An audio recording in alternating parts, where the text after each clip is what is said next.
Hello my dear students, कैसे हैं आप सब। आई होप सब अच्छा कर रहे होंगे। बच्चों, आज हम ग्रेविटेशन कवर करने वाले हैं। जितने भी टॉपिक्स ग्रेविटेशन में हैं, important topics, important PYQs, important question, सब कुछ हम यहाँ कवर अप कर लेंगे। आप लोगों से दरख्वास्त है, पूरी वीडियो आराम से देखिएगा। एक हाथ में कॉपी और पेन रखिएगा। जो जो मैं बताता जाऊँ, अगर नहीं आता तो लिख लेना, अगर आता है तो मेरे बोलने से पहले ही लिख लेना, एक अच्छी रिवीजन हो जाएगी। जो क्वेश्चन मैं दूं, अगर आता है मेरे करने से पहले उसे सॉल्व कर देना, नहीं आता तो 2 टाइम स्पीड पर तुम चाहो तो मेरा सॉल्व्ड क्वेश्चन देख सकते हो। बच्चों, मेरा नाम है अनमोल कुमार। मैं फिजिक्स जेई और फिजिक्स नीट का एजुकेटर हूँ। Let us start. जिन बच्चों ने लाइक शेयर एंड सब्सक्राइब नहीं करा, वो please like share and subscribe कर दें। तो बच्चों, अब हम शुरू करेंगे लॉ ऑफ ग्रेविटेशन से। बहुत ही बेसिक चीज है। सबसे पहले इसके अंदर हमारे को क्या पढ़ना है, बेसिक फॉर्मुलेशन पढ़ लेना है।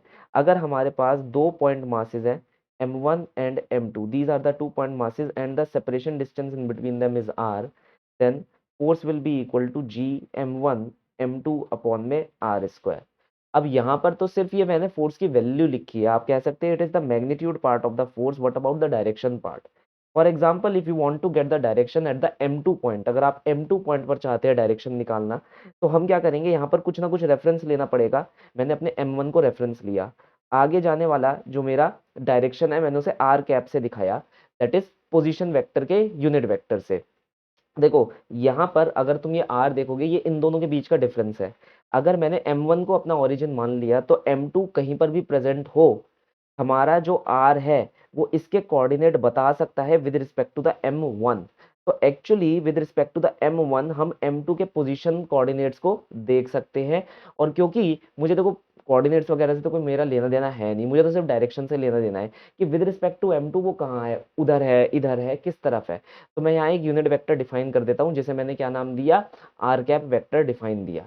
ठीक है। इसे आप रेडियल वेक्टर भी कहते हैं। सर्कुलर मोशन में आप लोगों ने पढ़ा है कि भाई, अगर हमारे पास कोई भी सर्कल है और ये हमारे पास क्या हो जाता है, सेंटर हो जाता है, तो उससे निकलने वाला आउटवर्ड जो ये डायरेक्शन होता है, इसे हम क्या कहते हैं, रेडियल डायरेक्शन बोलते हैं। क्लियर। रेडियल वेक्टर बोलते हैं। तो ये अभी रेडियल वेक्टर ही मानो। ठीक है। तो अब आपने अगर मान लो फोर्स को दिखाना है ऑन m2, तो m2 के ऊपर जो फोर्स लगेगी वो पीछे की साइड लग रही होगी, क्योंकि ग्रेविटेशनल फोर्स हमेशा अट्रैक्टिव इन नेचर होती है। तो अगर यह फोर्स पीछे की साइड लग रही है और आर कैप आगे के डायरेक्शन में है, तो हम यहाँ पर क्या लिखेंगे, F equal to G m1 m2 upon में are square minus R cap. Minus R cap ये दिखाता है कि ये फोर्स किस डायरेक्शन में लग रही है। अगर आप m1 पर निकालना चाहते हैं, तो आप लिखेंगे जी m1 m2 अपॉन में are square into r cap. Is that clear. क्योंकि m1 पर जो फोर्स लगेगी वो आगे की साइड लगेगी, भाई m2 से क्या कर रहा होगा, अपनी तरफ पुल कर रहा होगा। तो ये बेसिक चीज हो गई लॉ ऑफ ग्रेविटेशन में, जो हमें पढ़नी चाहिए। ये फोर्स अट्रैक्टिव इन नेचर होती है, हमें ध्यान में रखना है। यहाँ पर न्यूटन का थर्ड लॉ फॉलो हो रहा होता है, ये भी हमारे को ध्यान में रखना है। और अजम्पशन इसके बस इतने ही रहते हैं कि हम यहाँ पर m1 और m2 को क्या लेते हैं, पॉइंट मासेस लेते हैं। That's it. और जो distance in between the point masses होता है, it is very very very very much greater than that of the dimension of the masses itself. Clear. तो बेसिकली यहाँ पर यही दिखाने की चेष्टा हो रही है कि देखो, आपके जो दोनों मासेस है वो पॉइंट मासेस ही है। खैर, हम आगे चीज पर आ जाते हैं, जहां से क्वेश्चन आते हैं। यहाँ से क्वेश्चन आते हैं, ग्रेविटेशनल फील्ड। ग्रेविटेशनल फील्ड क्या होता है हमारे पास, it is an area surrounding the mass. एक एरिया होता है जो मास के अराउंड पाया जाता है, जिसके अंदर अगर हम किसी भी टेस्ट मास को रख दे, तो उसे वहां पर हमारा जो मेन मास है, जिसके अराउंड ये एरिया है, उसकी ग्रेविटेशनल फील्ड फील हो। Is that clear. ठीक है। तो अगर हम यहाँ पर बात कर रहे हैं ग्रेविटेशनल फील्ड की, तो हम इसे डायरेक्टली लिख सकते हैं, area surrounding a mass m in which if we put a test mass m naught, then the test mass feels the influence of the mass m। अब ये कौन सा इन्फ्लुएंस होता है, बेसिकली ये ग्रेविटेशनल इन्फ्लुएंस होता है, ग्रेविटेशनल पुल। ये जो इन्फ्लुएंस की हम बात कर रहे हैं, ये इन्फ्लुएंस क्या है, ग्रेविटेशनल पुल। क्लियर। अगर हम यहाँ पर ग्रेविटेशनल फील्ड जान चुके हैं तो हम जानेंगे कि ग्रेविटेशनल फील्ड स्ट्रेंथ क्या होती है। तो एम नॉट के ऊपर जो ग्रेविटेशनल फील्ड स्ट्रेंथ लग रही है वो हमारे पास कितनी निकल कर आएगी, it will be G capital M upon में यहाँ से यहाँ तक का डिस्टेंस आर, आर का होल स्क्वायर। अगर इसका डायरेक्शन मुझे दिखाना है तो मुझे पता है क्योंकि ये अट्रैक्टिव इन नेचर होती है तो ये फील्ड अंदर की तरफ लग रही होगी, तो मैं यहाँ पर माइनस आर कैप लिख दूंगा। तो यहाँ पर से हमारे पास ग्रेविटेशनल फील्ड स्ट्रेंथ की वैल्यू आ गई, ये एक वेक्टर क्वांटिटी होता है और इसका डायरेक्शन भी आ गया। चलिए अब इसके ऊपर हम कुछ सवाल कर लेते हैं बच्चों। पहला सवाल, और ये देखो ये स्टैंडर्ड सवाल है, ठीक है, यही आते रहेंगे और आते हैं। Imagine a new planet having the same density as that of the earth but it is 3 times bigger than that of the size of the earth. तो हमारे पास एक नया प्लेनेट है, there is a new planet, है ना, having same density as that of earth, उसकी density earth के बराबर है, clear, and it is 3 times bigger than the size of अर्थ, और उसका जो साइज है वो अर्थ से 3 गुना ज्यादा है। तो हम यहाँ पर बोल सकते हैं जो रेडियस है अर्थ की उससे 3 गुना ज्यादा, तो उसकी खुद की रेडियस है, रेडियस ऑफ प्लेनेट, क्लियर।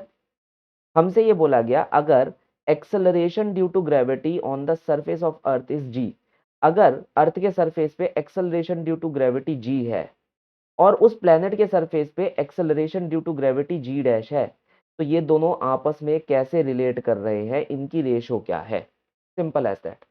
ध्यान रखिएगा, जब भी आपको कभी भी डेंसिटी वगैरह कुछ दे दिया जाए तो हमेशा आपको इस जी की वैल्यू को खोलना है। हमारे पास बेसिकली फॉर्मूला क्या है, जी एम अपॉन में आर स्क्वायर। अब ये बॉदर मत करो कि भैया तुम्हारे को यहाँ पर काइंड ऑफ लाइक ये देखना है कि जो हम स्मॉल जी को ले रहे हैं वो किस पर्टिकुलर पॉइंट पर ले रहे हैं, हम सरफेस पर ले रहे हैं, है ना, सरफेस पर ही तो हम एक्सेलरेशन ड्यू टू ग्रेविटी की वैल्यू निकाल सकते हैं। तो आपको ये जो आर लेना है ये रेडियस ऑफ अर्थ के बराबर लेना है। दूसरी चीज, जब भी आपसे कहे डेंसिटी तो ये जो मास है इसे आप ओपन अप कर देंगे, किसमें ओपन अप करेंगे, density multiplied by volume. We know that mass is nothing but it is density multiplied by volume. तो जी मा डेंसिटी इंटू वॉल्यूम, वॉल्यूम कितना होता है 4/3 पाई आर क्यूब अपॉन में आर ई का whole square, that is the value of G. ठीक है, थोड़ा सा हम इसे काट छाट करेंगे तो जी की वैल्यू जो है वो किसके प्रोपोर्शनल आ जाएगी, डेंसिटी मल्टीप्लाइड बाय आर ई की पावर 1 के। Is that clear. आपको ये देखना है आपके क्वेश्चन में किस हिसाब से प्रोपोर्शनैलिटी दी गई है, मेरे को सिर्फ इन दोनों चीजों के हिसाब से दी गई है, तो I will choose these two only, nothing else, clear. तो यहाँ पर मैं रखूंगा G of planet is directly proportional to 2 times, नहीं 2 times नहीं है, सिर्फ 1 टाइम है, density of earth and 3 times radius of earth, clear. और डेंसिटी वो sorry acceleration due to gravity of planet earth, I can just write it as density of earth multiply by r e of earth. यहाँ पर हम इन दोनों को divide कर देंगे, proportionality constant अपने आप कट जाएगा, जो भी यहाँ कैंसिल आउट हो सकता है उसे कैंसिल आउट कर देंगे, मुझे पता चल जाएगा जी ऑफ प्लैनेट अपॉन में जी ऑफ अर्थ की वैल्यू मेरे पास कितनी निकल कर आ रही है, 3 निकल कर आ रही है। तो G of planet is 3 times then that of the G of earth. Next question क्या कह रहा है, अगेन देखिए फिर से वही क्वेश्चन रिपीट हो रहा है। The density of a newly discovered planet is twice than that of the earth. तो जो प्लैनेट की डेंसिटी है वो अर्थ से क्या है, 2 गुना ज्यादा है, ठीक है। The acceleration due to gravity at the surface of the planet, planet पर जो एक्सेलरेशन ड्यू टू ग्रेविटी है वो अर्थ के सरफेस के बिल्कुल बराबर है। अगर radius, if radius of earth is r, अगर रेडियस अर्थ की आर है तो रेडियस ऑफ प्लैनेट कितनी होगी, बस हमसे ये पूछा जा रहा है, what will be the radius of planet. ये हमारे को फॉर्मूला मिला हुआ है, हम इसी फॉर्मूले को डायरेक्टली यूज करेंगे, G mass of planet upon में रेडियस ऑफ प्लैनेट का whole square, G mass of earth upon में रेडियस ऑफ अर्थ का whole square. Is that clear. अब हमें यहाँ पर क्या करना है, वैल्यूज पुट कर देनी है, जी से जी कैंसिल हो जाएगा। अब उसने बात कर दी ना डेंसिटी में, तो मास को आप खोल दीजिएगा, density of the planet 4/3 pi r of planet का होल क्यूब अपॉन में रेडियस ऑफ प्लैनेट का whole square equal to density of earth into 4/3 pi radius of earth का होल क्यूब अपॉन में रेडियस ऑफ अर्थ का whole square. जो भी cancel out कर सकते हैं आप कैंसिल आउट कर दीजिए, जैसे 4/3 पाई कैंसिल आउट हो जाएगा, रेडियस ऑफ प्लैनेट यहाँ पर से कैंसिल आउट हो जाएगा, ये कैंसिल आउट हो जाएगा, रेडियस ऑफ अर्थ की पावर 1, है ना। डेंसिटी ऑफ अर्थ और डेंसिटी प्लैनेट की ऐसे रिलेटेड है, तो मैं इसे लिख सकता हूँ 2 times of density of earth and I can just cancel it out also. मैं इसे भी कैंसिल आउट कर सकता हूँ। क्लियर? तो मैं यहाँ पर बोल सकता हूँ कि radius of planet multiplied by 2 is equal to radius of earth, that is radius of planet is half times of radius of earth, which is option number D, that will be the correct solution for the following problem. Next हमसे क्या कहा जा रहा है, there is a spherical planet of mass mp and diameter dp, a particle of mass m is falling freely under the surface, falling freely, sorry, near the surface of this planet, it will experience an acceleration due to gravity equal to।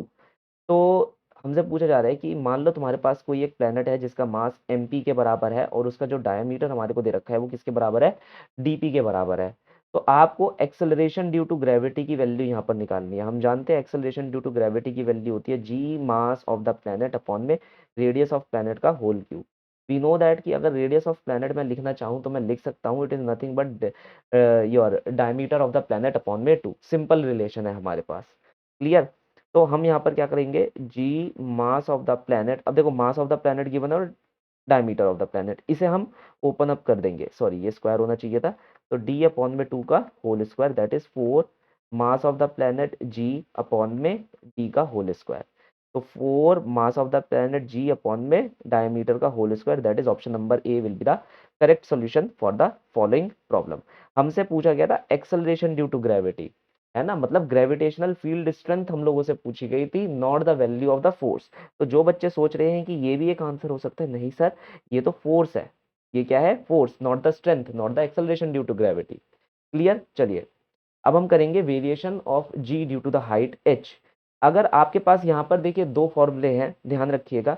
अगर आप height के साथ very करवाना चाह रहे हैं, मैं height और डेप्थ दोनों चीज़ों के बारे में यहाँ पर बात करना चाहूँगा, हाइट और डेप्थ दोनों के बारे में।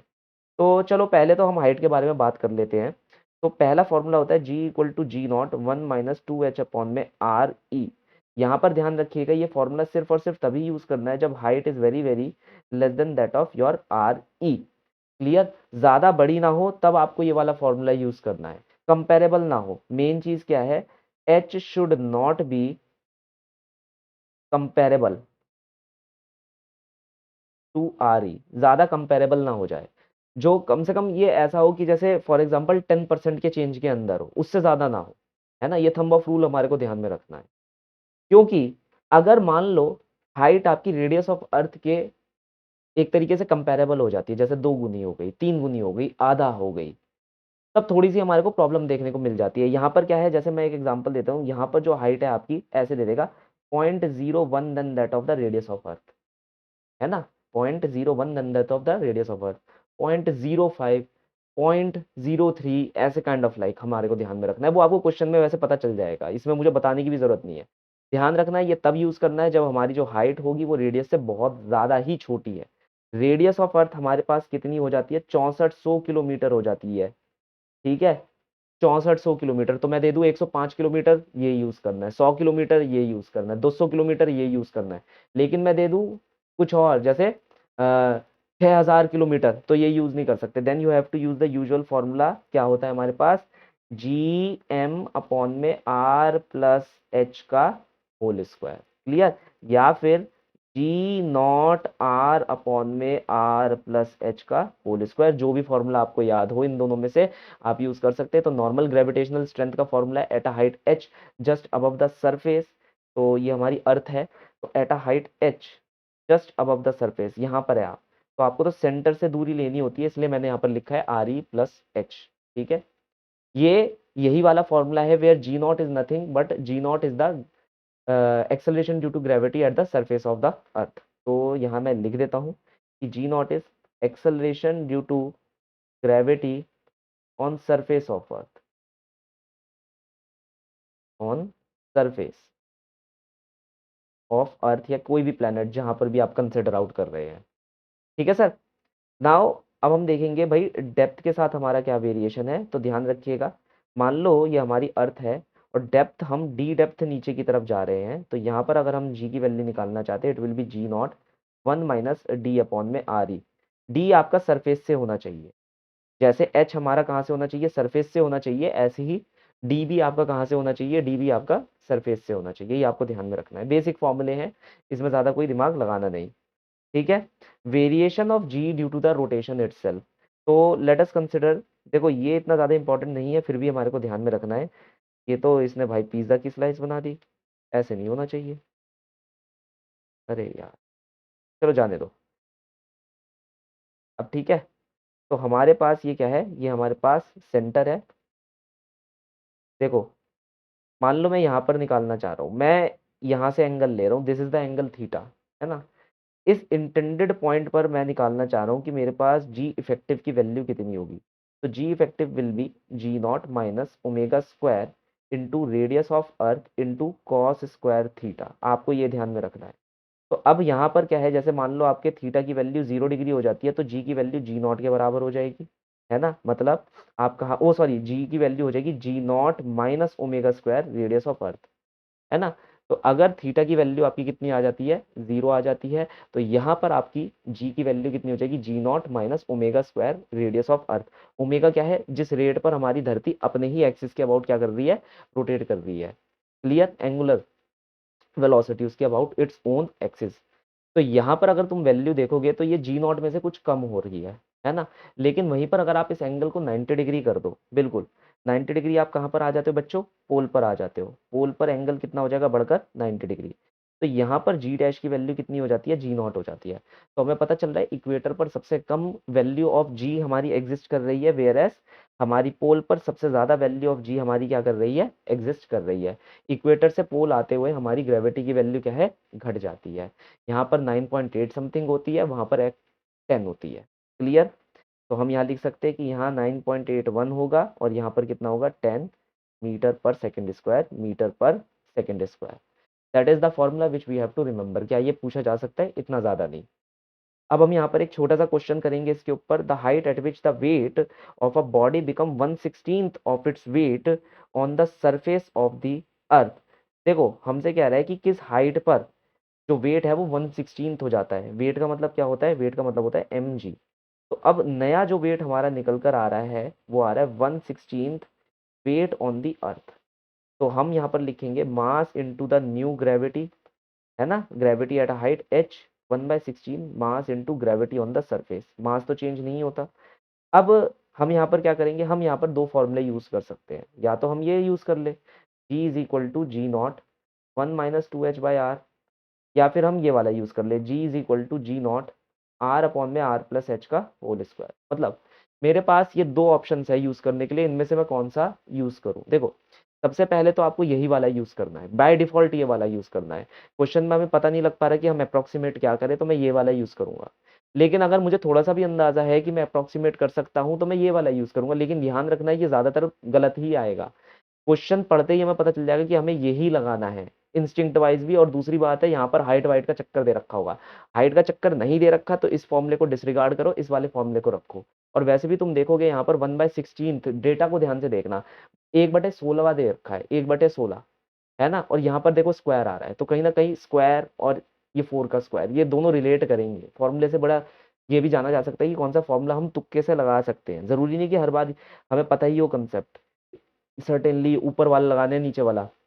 टाइम सेविंग के लिए हम डेटा को भी एक बार देख सकते हैं। 1/16 दे रखा है, मतलब यहाँ पर 16 का आधा कितना, 16 का स्क्वायर रूट कितना होता है, 4। और यहाँ पर भी देखो स्क्वायर है, अगर मैं इसे इस तरफ ले जाऊंगा तो 4 आ सकता है। थोड़ा सा डेटा पर ध्यान देना है। तो मान लो सबसे पहले, मान लो मैं ये वाला फॉर्मूला लगाता तो मेरे पास आंसर कितना निकल कर आता, जी नॉट आर अपॉन में आर प्लस एच का whole square equal to 1/16 into G naught से जी नॉट कैंसिल हो जाएगा। यहाँ पर अब इसका मैं स्क्वायर रूट लूंगा तो मेरे पास आंसर क्या आएगा, आर अपॉन में are plus H equal to 1/4। H की वैल्यू आ जाएगी 3 टाइम्स ऑफ आर, है ना। तो ऑप्शन नंबर सी हमारा क्या हो जाएगा, करेक्ट सोल्यूशन आ जाएगा। दूसरी चीज, अगर मान लो मैं ये वाला फॉर्मूला यूज करता, है ना, मैं ये वाला फॉर्मूला यूज कर रहा होता तो कुछ चेंज होता, देखते हैं अभी, ये भी देख लेते हैं भाई। यही थोड़ी ना कि जो हमारे को आता हो हम सिर्फ वही लगा कर देखें, क्यों वो फॉर्मूला हम यूज नहीं कर सकते ये भी जानना जरूरी है। तो मैंने लिखा जी नॉट 1 - 2h अपॉन में R, that is 1/16 of G naught. G naught से जी नॉट कैंसिल हो जाएगा। यहाँ पर अगर इसे हम सॉल्व करते हैं तो ये कितना आएगा, 1 - 1/16 2h अपॉन में आर। एच की वैल्यू आ जाएगी हमारी 15 आर अपॉन में 32 समथिंग लाइक दैट। तो देख रहे हो ऑप्शन में ही नहीं है, यूज ही नहीं कर सकते हम, दैट्स इट। ठीक है, ये यूज ही नहीं होगा, not usable, not usable. G due to a ring हम यहाँ पर पढ़ेंगे, और मैं बहुत ही बेसिक तरीके से ये बता देता हूँ। वैसे तो मुझे इलेक्ट्रोस्टैट्स में भी बताना ही है, लेकिन चलो कोई बात नहीं। एट अ डिस्टेंस एक्स, यहाँ पर अगर आप ग्रेविटी की वैल्यू निकालना चाहते हैं, स्मॉल जी की वैल्यू निकालना चाहते हैं, तो आंसर होगा आपका -gm इंटू एक्स अपॉन में r² plus x square and I cap. Clear? तो ये डायरेक्शन हमारा प्लस आई कैप है, पीछे वाला डायरेक्शन हमारा क्या है, माइनस आई कैप है। ये जो फील्ड है ये अट्रैक्टिव इन नेचर होती है, इसलिए मैंने यहाँ पर माइनस रखा। ठीक है, तो ये रहा हमारा इंटेंडेड पॉइंट पी, जहां पर हमने ये आंसर निकाला। ध्यान से देखिएगा, डायरेक्शन इसका इनवर्ड है। Due to the symmetry of the problem, इसका जो वर्टिकल डायरेक्शन में जी की वैल्यू आएगी वो हमारी 0 होगी। क्लियर? मैं आपको बता देता हूँ क्यों 0 होगी। लेट अस अज्यूम कि हमारे पास यहाँ पर एक बहुत छोटा सा मास डीएम है, उसने यहाँ पर इसे अट्रैक्ट करना शुरू करा अपनी तरफ। ठीक है, लेट अस से he is attracting something like this, ये अट्रैक्ट कर रहा है। तो इसने छोटी सी एक डीजी लगाई, छोटी सी ग्रेविटी की वैल्यू लगाई, छोटी सी ग्रेविटेशनल स्ट्रेंथ की वैल्यू लगाई डीजी। तो ये डीजी दो पार्ट्स में बट गया। अगर ये एंगल हमारा थीटा है तो ये हो जाएगा डीजी कॉस थीटा, और एक हो जाएगा डीजी साइन थीटा। क्लियर? तो अब ये तो ऊपर वाले मास की बात है, मैं नीचे ही इस जैसा दिखने वाला एक सेम मास ले लेता हूँ। वो भी क्या करेगा, वो भी यहाँ पर अपनी तरफ डीजी लगाएगा। क्लियर? तो किसी और कलर से हम इसे चूज करते हैं, let us say we are using yellow colour, है ना। तो वो अपनी तरफ डीजी लगाएगा, तो ये भी दो भागों में बढ़ जाएगा। ये एंगल भी हमारा थीटा होगा, तो ये भी दो भागों में बढ़ गया, DG cos theta and DG sine theta. तो आप देख रहे हैं ये येलो वाला कंपोनेंट एक्चुअली ग्रीन वाले इस पिंक वाले कंपोनेंट को क्या कर रहा है, नलीफाई कर रहा है। तो इसलिए वर्टिकल डायरेक्शन में कुछ भी आपको देखने को नहीं मिलेगा due to the symmetry of the problem. ऐसे ही आप यहाँ पर भी एक एलिमेंट चूज कर सकते हैं और यहाँ पर भी एक एलिमेंट चूज कर सकते हैं। ये दोनों एलिमेंट का वर्टिकल डायरेक्शन एक दूसरे को नलीफाई कर देगा। ओवरऑल डायरेक्शन आपको कहाँ देखने को मिलेगा, माइनस आई कैप की तरफ देखने को मिलेगा। तो ये हमारे पास फॉर्मूला हो गया। दूसरी चीज आ जाती है कि भाई इसका डायग्राम हमसे बहुत ही ज्यादा पूछा जाता है कि भाई आप ये बताओ कि variation of small G with respect to X कैसा चल रहा है। तो we will just make a ring over here. ये हमारे पास एक रिंग आ गई, एंड यहाँ पर हम डिफाइन करेंगे कि ये दिखता कैसा है। ठीक है, देखिए यहाँ पर हमारे को एक बेल शेप कर्व देखने को मिलेगा। जो ये कर्व का नेचर है -gm(x) अपॉन में r² प्लस एक्स स्क्वायर, ये बेल शेप जैसा कर्व होता है। तो ये कर्व कुछ आपको ऐसा बनता हुआ दिखाई देगा। अभी तो ये क्लास नहीं हो रही तो मैं कर्व को स्केच नहीं करवाऊंगा, और साथ ही साथ ये कर्व थोड़ा उल्टा देखने को मिलेगा, क्योंकि अगर आप रिंग से आगे हैं तो फोर्स पीछे की तरफ लग रही है, जिसे हमने माइनस आई कैप का डायरेक्शन बोला, और अगर आप रिंग के पीछे है तो फोर्स आगे की तरफ लगेगी, जिसे हमने प्लस आई कैप का डायरेक्शन बोला। तो ये हमारे को बेल शेप कर्व देखने को मिलेगा। ध्यान रखना, ये बेल शेप कर्व अपना मैक्सिमा कहाँ पर हिट करेगा, r/√2 पर हिट करेगा। Is that clear? यहाँ पर तुम्हें maximum value of gravitational force देखने को मिलेगी। Now you can calculate the maximum value of gravitational pull over here, है ना, या maximum value of gravitational strength over here. तो put the value of r/√2 here. X की जगह r/√2 place कर दीजिए। एक बार जब आप एक्स की जगह r/√2 प्लेस कर देंगे तो आपको पता चल जाएगा ग्रेविटी की value at the place r/√2 कितनी है, और वो मैक्सिमम वैल्यू है। तो मैं आपको यहाँ पर लिख देता हूँ, ये जो मैक्स जी की वैल्यू है, max G value is important. ये रिजल्ट एक इंपॉर्टेंट रिजल्ट है। आप लोगों का होमवर्क है मुझे कमेंट सेक्शन में बताना कि ये मैक्स जी की value at the place r/√2 कितनी आ रही है। याद रखिएगा, ये डायरेक्शन आपका एक्स डायरेक्शन है, ये डायरेक्शन आपका जी है। ठीक है, जी वर्सेस एक्स का कर्व है। पहले जी नेगेटिव रहेगा, फिर जी पॉजिटिव हो जाएगा बेसिस ऑन द डायरेक्शन, क्योंकि हमें पता है यहाँ पर जी क्या होती है, एक वेक्टर क्वांटिटी होती है। तो positive axis and then there is a negative axis. Clear? G dot due to a long wire, तो ये हमारे पास एक लॉन्ग वायर दे रखा है, और हमारे पास यहाँ इस लॉन्ग वायर का मास है ना कुछ मास है। तो ये हमने ले लिया मास पर यूनिट लेंथ। क्या ले लिया? मास पर यूनिट लेंथ। ये हमारे को क्वेश्चन में गिवन होगा। तो एट अ डिस्टेंस आर, यहाँ पर जो फील्ड स्ट्रेंथ आपकी निकल कर आएगी वो कितनी निकल कर आएगी, g2g लैम्डा अपॉन में r, and the direction will be -r cap. -r cap का मतलब है इनवर्ड, मतलब ये जो आपको दिख रहा है इस तरफ जाती हुई आपको फील्ड नजर आएगी, इस तरफ खींचता हुआ फील्ड नजर आएगा आपको, इसका डायरेक्शन इस तरफ होगा। Is that clear?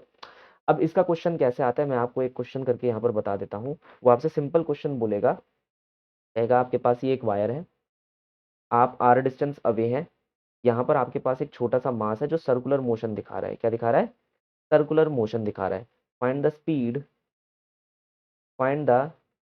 Of mass small m for executing circular motion around your wire.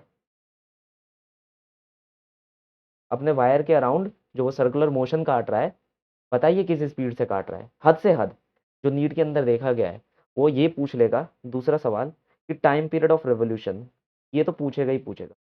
Time period of revolution, revolution का टाइम पीरियड भी निकालना है।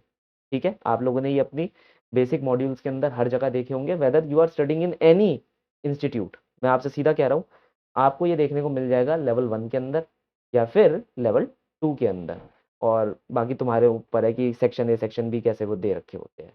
हमने तो जहाँ पढ़ा है उसके हिसाब से हम आपको बता रहे हैं। ठीक है, खैर ये बात समझ आ गई। तो सिंपल सी बात हमारे को क्या करनी है, यहाँ पर हमें मैकेनिक्स बतानी है इसकी। मैकेनिक्स हम कैसे बताएंगे? देखो, इसे अंदर की तरफ पुल करा जाएगा।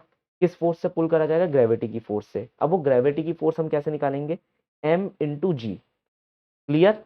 ये ग्रेविटी की फोर्स आ गई। बाहर की तरफ सेंट्रीफ्यूगल फोर्स लग रही होगी, कितनी लग रही होगी? M V square by R, और हमें यही v निकालनी है। क्लियर? तो हम यहाँ पर लिखेंगे एम वी स्क्वायर अपॉन में R, that will be equal to what? That will be equal to your M G. Clear? M से एम कट जाएगा तो v की वैल्यू आ जाएगी आर जी अंडर रूट।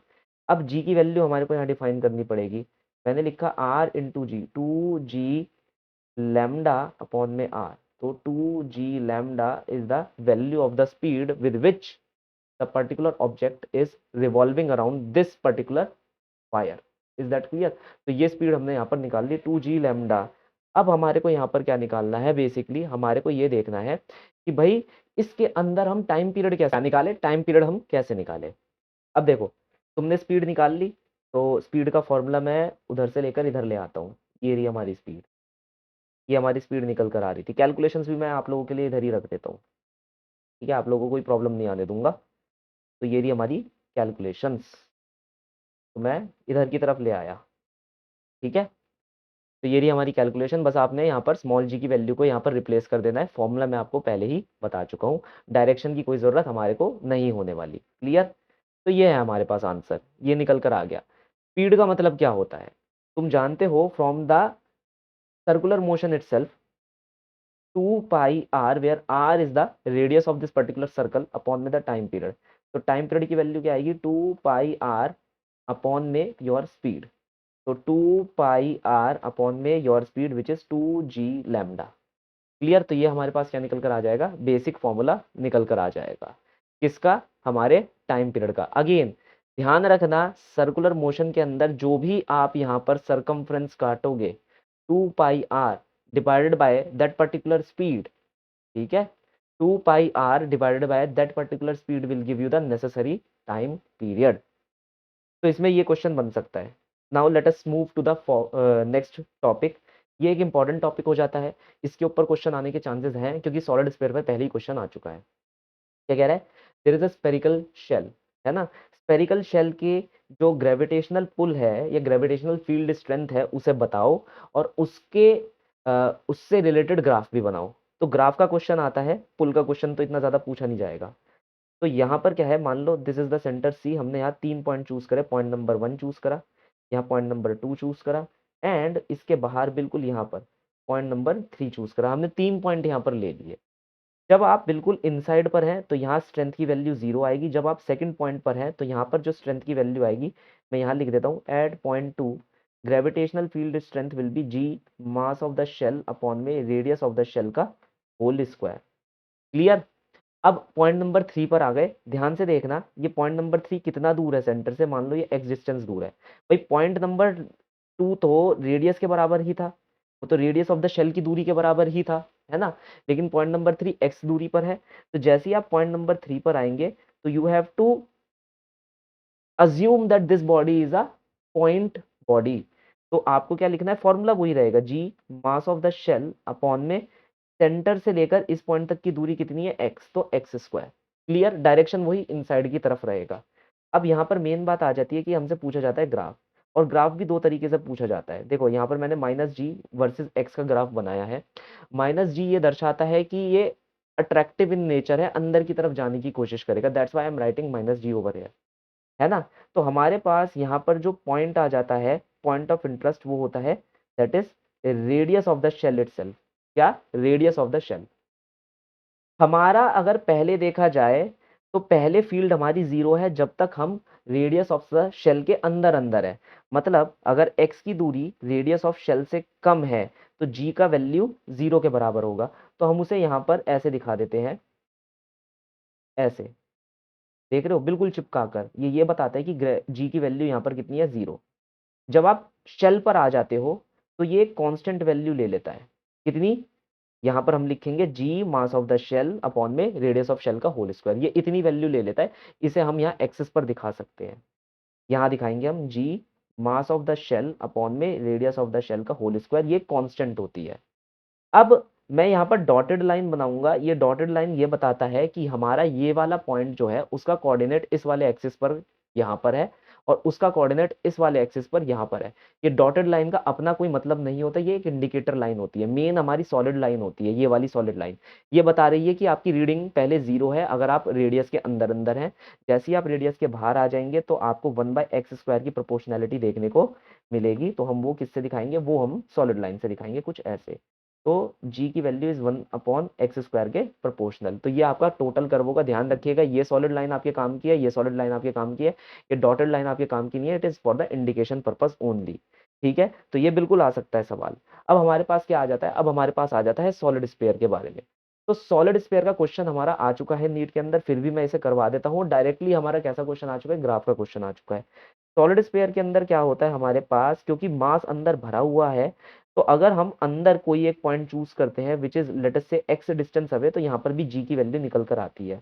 तो inside when x is less than that of the radius of the sphere itself, then we can write g की value हो जाएगी हमारी जी एम एक्स अपॉन में आर क्यूब, और direction हो जाएगा minus R cap. तो ये g नेगेटिव आएगा, है ना भाई। अगर तुमसे ग्राफ पूछेगा तो वो तो जी नेगेटिव का ग्राफ पूछेगा, लेकिन अभी मैं तुम्हारे को दिखाऊंगा कि वो पॉजिटिव में भी पूछ सकता है। थोड़ा सा हम इस चीज पर ध्यान देंगे कि वो पूछ किस में सकता है, क्योंकि इंस्टीट्यूट्स के अंदर तो हमने देखा है कि भैया सर भी ऐसे ही करवाते हैं, माइनस जी बनवाते हैं, है ना, एक्सिस के नीचे बनवाते हैं। ग्रेविटेशनल के जितने कर्व है एक्सिस के नीचे बन रहे हैं, और इलेक्ट्रोस्टैट्स के जितने कर्व है वो एक्सिस के ऊपर बन रहे हैं। तो ये सिर्फ डायरेक्शनल एक्सपेक्ट्स आपको दिखाया जाता है। ये माइनस जी जो है आपका यहाँ पर, ये डायरेक्शनल एक्सपेक्ट आपको दिखा रहा है।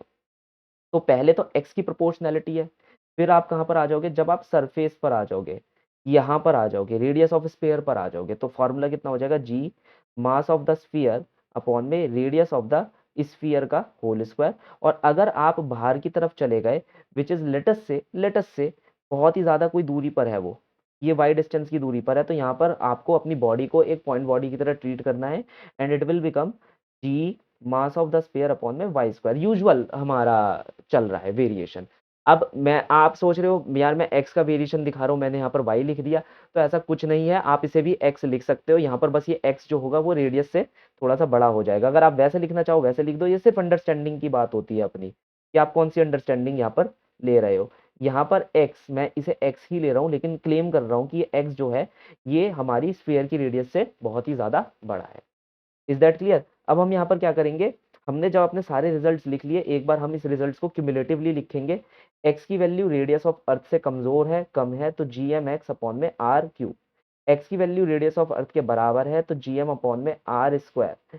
अगर x की वैल्यू बहुत ज्यादा है रेडियस ऑफ अर्थ से, या कह लो रेडियस ऑफ द स्पीयर से, जो भी आप ले रहे हो, मेरे मुंह से स्पीयर की जगह अर्थ इसलिए निकल रहा है क्योंकि भाई ग्रेविटी के बारे में पढ़ रहे हैं, और अर्थ भी यही तो है, सॉलिड स्पीयर, है ना। तो हो जाएगा जी एम अपॉन में एक्स स्क्वायर, डायरेक्शन अंदर की तरफ होगा। तो अगर मान लो मुझसे कोई कहे कि सर आप इसका ग्राफ बनाइए, तो मैं इसका ग्राफ ऐसे बनाऊंगा, this is G, this is X, and this is R E, radius of earth. तो यहाँ पर सबसे पहली प्रोपोर्शनैलिटी कैसे देखने को मिल रही है? सबसे पहली, it is directly proportional to X, तो वो ऐसे सीधी लाइन में आएगी। फिर यहाँ पर आती है वो कांस्टेंट हो जाएगी। तो डॉटेड लाइन से हम पीछे करके दिखा सकते हैं कि भाई देखो इस जगह पर जो जी की वैल्यू है एट द सरफेस, वो हमारे पास कितनी निकल कर आ रही है? वो हमारे पास निकल कर आ रही है, एक सेकेंड, जी जी एम अपॉन में आर स्क्वायर, है ना। थोड़ा सा हम इस कर्व को बड़ा बना देते हैं, इसे हटा देते हैं, इन दोनों को हटा देते, इन दोनों को हटा दो, तो थोड़ा सा और बड़ा बनाकर दिखा देते। ठीक है, अब आपको बात समझ आई। तो यहाँ पर ये जो पॉइंट है P, जिसे हम सरफेस पॉइंट कह रहे हैं, इसका जो रीडिंग है कितना आ रहा है, हमारे G वाले एक्सिस पर इसकी रीडिंग आ रही है Gm/r², और रेडियस वाले एक्सिस पर रेडियस ऑफ अर्थ। तो at the radius of earth your value of gravity will be Gm/r²। Clear? ये हमारे स्मॉल g का वेरिएशन है, तो इसे स्मॉल g से दिखाएंगे, है ना। थोड़ा सा इसे ऊपर करके लिख देता हूँ। बाहर जाने के बाद 1/x² की प्रोपोर्शनैलिटी होती है, तो उसे हम सॉलिड लाइन से दिखाएंगे। तो 1/x² की proportionality and directly proportional to x। तो ये हमारे पास कर्व देखने को मिलेगा। नेगेटिव एक्सिस में कर्व इसलिए मैंने लिख रखा है क्योंकि ऑब्वियसली अट्रैक्टिव होती है, इसलिए दिखाना जरूरी था। लेकिन अब आप देखेंगे कि क्वेश्चन के अंदर हमसे क्या पूछा जा रहा है। देखो, starting from the center of the earth having a radius r, the variation of g due to gravity is as shown in the following figure। किसी भी कर्व में देख लो, यहाँ पर नेगेटिव मार्क आपको देखने को नहीं मिलेगा, हर जगह पॉजिटिव मार्क देखने को मिल रहा है। अब इस केस में क्या कर सकते हैं, इस केस में हम कुछ नहीं कर सकते क्योंकि एग्जामिनर ने हमें ऐसे ही क्वेश्चन दिया है, तो हमें ऐसे ही करना पड़ेगा। तो हमने देखा कि भाई हमारा ऑप्शन नंबर बी क्या हो जाएगा, करेक्ट हो जाएगा, क्योंकि हमारे पास जो अर्थ है वो कैसी हो जाती है, वो एक सॉलिड स्फीयर की तरह दिखती है।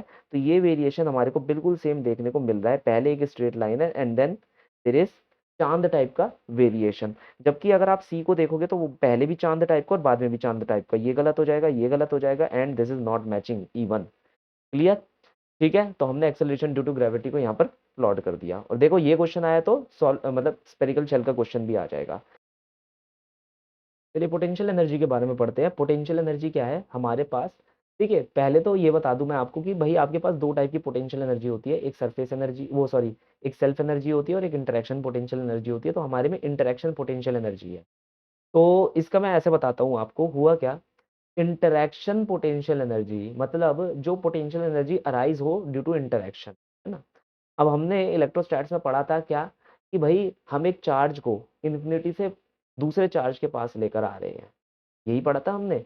हम एक चार्ज को इन्फिनिटी से दूसरे चार्ज के पास लेकर आ रहे हैं, तो वहां की पोटेंशियल एनर्जी कितनी निकल कर आ रही थी, K(Q1Q2)/R। यही फॉर्मूला सबको याद है। इसका नेचर भी पॉजिटिव आ रहा था। क्यों, मैं बताता हूँ। मम्मी खाना बनाती है, हमें खिलाती हैं, तो मम्मी की जो एनर्जी है, खाना बनाने में मम्मी ने वर्क करा है, बेचारी ने अपना अपनी मेहनत करी, है ना, अपनी मेहनत को रोटियों में डाला, उन्हें तापा और फिर हमारे को खिलाया। और हमने क्या करा, सिर्फ कंज्यूम करा। कंज्यूम करने से हमारी एनर्जी बढ़ गई, लेकिन मम्मी की एनर्जी क्या हो जाती है, कम हो जाती है ना। तो अगर हम तो अपनी बात कर रहे हैं, हम क्या है, हम ही तो सिस्टम है।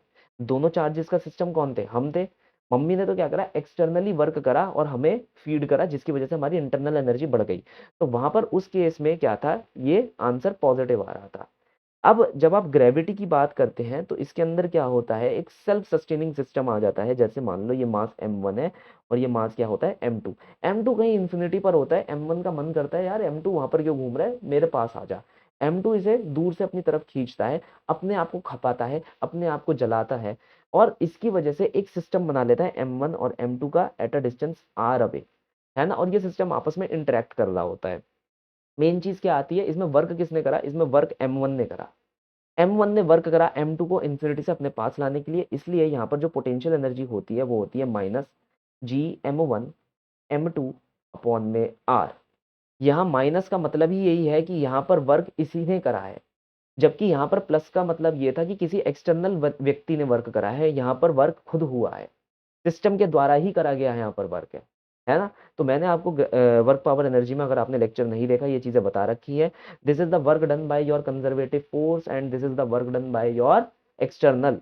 तो अगर हम वर्क डन की बात करते हैं, work done by the conservative force is equal to negative of change in potential energy, which says अगर कंजर्वेटिव फोर्स कोई काम करती है तो वो अपनी खपत पर काम करती है, अपने एक्सपेंस पर काम करती है, इसलिए पोटेंशियल एनर्जी घट जाती है, नेगेटिव हो जाती है। क्लियर है ये बात? ठीक है, लेकिन अगर कोई एक्सटर्नल काम करता है तो पोटेंशियल एनर्जी बढ़ जाती है। जैसे मम्मी काम करती है तो हमारी एनर्जी बढ़ जाती है ना। तो ये आपको बस ये फॉर्मूला याद रखना है। अब इसके ऊपर मैं कुछ इंटरेक्शंस आपको सिखा देता हूँ। जैसे कि मान लो आपके पास एक ट्रायंगल आ जाए 1 2 एंड 3, ये तीनों हमारे पास इस वक्त क्या है, आइडेंटिकल मास है। या चलो आइडेंटिकल मास मत लो, आप ऐसे ही ले लो, ये मास m1 है, ये मास m3 है, ये मास m2 है, ये डिस्टेंस l1 है, ये डिस्टेंस l2 है, ये डिस्टेंस l3 है। आपसे कहा कि net potential energy of this system लिखो, तो आप कैसे लिखोगे? सबसे पहले यहाँ पर आपको बनानी है जोड़ियाँ, है ना? जोड़ियां बनानी है। यहाँ पर आपको 1 से 2 की जोड़ी बनेगी, 1 से 3 की जोड़ी बनेगी, रिपीटेशन नहीं होना चाहिए, 1 2 2 1 बात एक ही रहेगी। 1 से 2 की जोड़ी बन गई, 1 से 3 की जोड़ी बन गई, 2 की सिर्फ 3 के साथ जोड़ी बनेगी, 3 की पहले ही जोड़ियां बन चुकी है। तो यहाँ पर ध्यान रखना, 1 की 2 के साथ बनेगी, लेकिन 2 की 1 के साथ नहीं बन सकती, क्योंकि रिपीटेशन आ जाएगा। 1 2 is same as that of 2 1। तो 1 2 कॉम्बिनेशन हमें लेने, परमुटेशन नहीं लेने। जिसे नहीं पता कॉम्बिनेशन परमुटेशन क्या होता है, भूल जाओ सारी बातें, तुम बस इतना ध्यान रखो कि 1 की 2 के साथ जोड़ी बन सकती है, लेकिन 2 की 1 के साथ जोड़ी बनना बात एक ही हो जाती है। तो 1 2 1 3 2 3। तो हम नेट पोटेंशियल एनर्जी लिखेंगे माइनस जी M1 M2 अपॉन में L1 प्लस माइनस जी M1 M3 अपॉन में L2 प्लस माइनस जी M2 M3 अपॉन में व्हाट L3। ये चीज क्लियर है? तो ये हमारे पास नेट आंसर देखने को मिलेगा। आपको बस यहाँ पर जोड़ियां कैलकुलेट करनी है एंड देन आंसर देखने को मिलेगा आपको। मैं एक और छोटा सा सम दिखा देता हूँ, सिखाने की कोई जरूरत नहीं है। जैसे मान लो हमारे पास एक स्क्वायर दे दिया है ऐसे करके, ठीक है? ये स्क्वायर दे दिया, मैंने इसे लिख लिया ए, इसे भी लिख लिया मान लो ए, है ना? ये 1 ये 2 ये 3 ये 4। तो यहाँ पर भी आपको जोड़ियां बनानी है, जैसे 1 की 2 के साथ बनेगी, है ना? 1 की 3 के साथ बनेगी एंड देन 1 की 4 के साथ बनेगी। फिर हमारी 2 की 3 के साथ बनेगी एंड देन हमारी 2 की 4 के साथ बनेगी, ठीक है? देन हमारी 3 की सिर्फ और सिर्फ 4 के साथ बनेगी, 3 की 1 के साथ पहले ही बन चुकी है, ठीक है? तो हमारी कितनी बनी? 1 की 2 के साथ, 1 की 3 के साथ, 1 की 4 के साथ, देन 2 की 3 के साथ, 2 की 4 के साथ, 2 की 1 के साथ बन चुकी है, उसे वापस नहीं लिखना, तो सिर्फ 3 की 4 के साथ 1 2 3 4 5 6 6 जोड़ियां हमारी बनकर आ रही है। तो आंसर कितना आएगा? पहली जोड़ी 1 2 की बात करेंगे तो माइनस जी M1 M2, इन दोनों के बीच का डिफरेंस कितना है? ए। फिर दूसरी 1 3 के बीच में जी M1 M3, इन दोनों के बीच का डिफरेंस कितना है? √2a, पाइथागोरस थ्योरम से, ठीक है? फिर 1 4 के बीच में, तो माइनस जी M1 M4, और 1 और 4 के बीच में डिफरेंस कितना है? ए। फिर हमारे पास क्या है? 2 3 की वैल्यू आ जाएगी, क्या आएगी? Minus ji M2 and M3 upon में कितना आ जाएगा? ए।